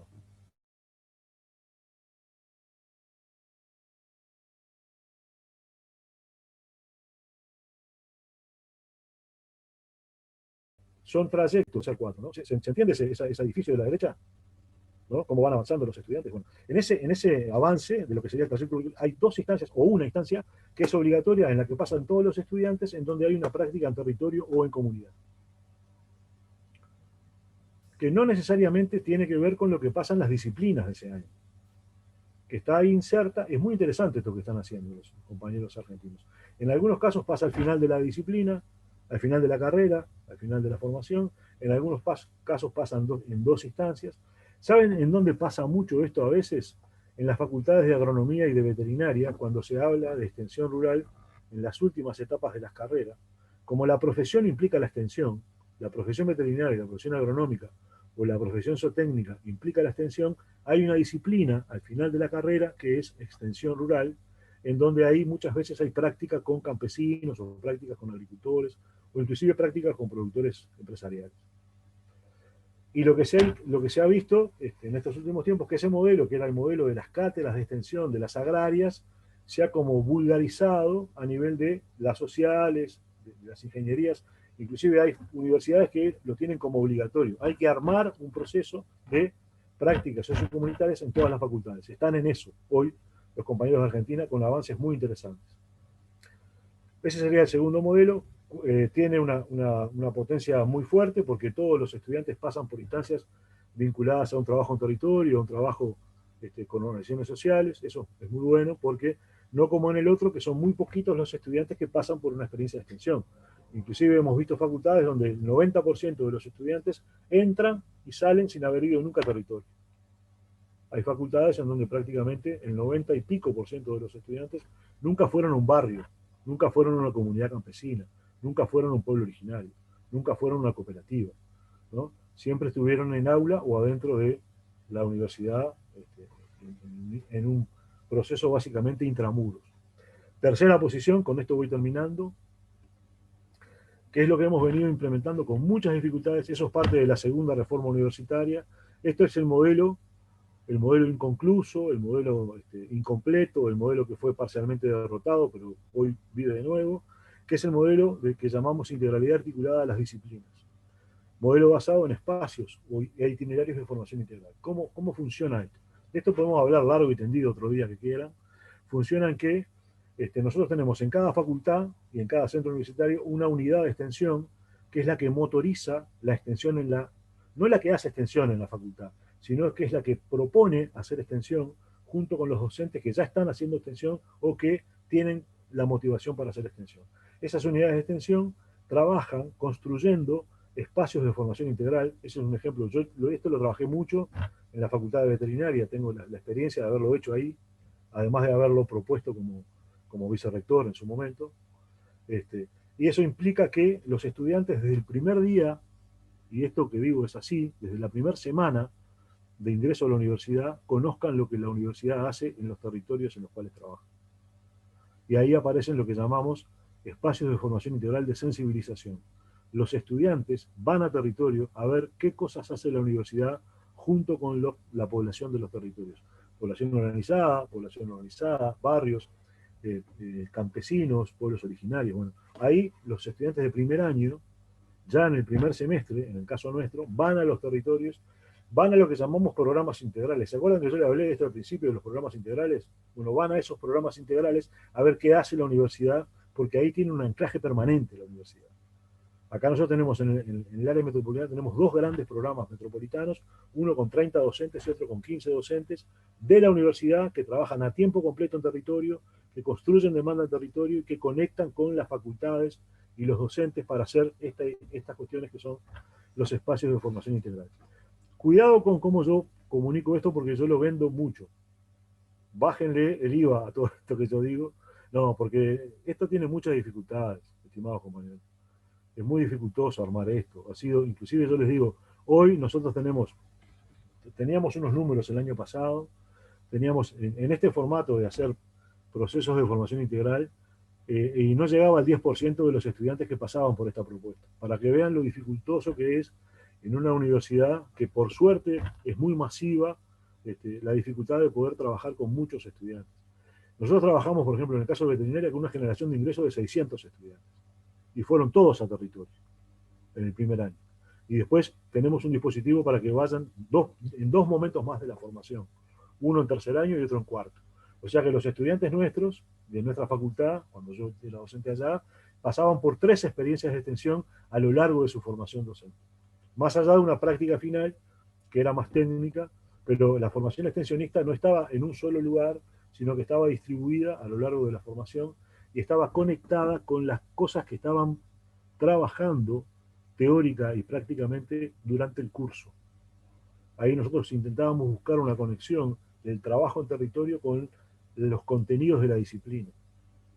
Da mucho trabajo hacer esto. Tenemos un avance importante, eso hace que, bueno, les digo, con mucha dificultad, tenemos un avance importante en cuanto a la formulación, falta profundizarlo. ¿Para qué? Para profundizarlo, formación docente.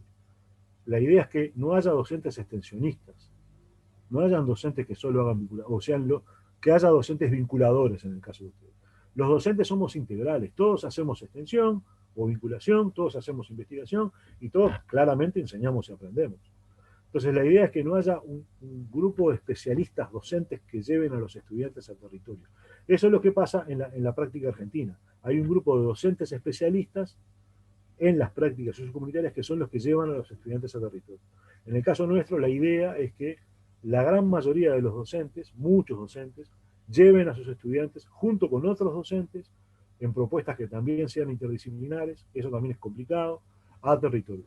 Vamos a territorios interdisciplinados. Eso de la izquierda abajo, programas integrales territoriales, son territorios interdisciplinados por equipos docentes universitarios, no son de una facultad, son de la universidad, que construyen demanda en forma permanente y que conectan con las facultades las necesidades que se construyen como demanda en la comunidad. Estoy dando un telegrama muy,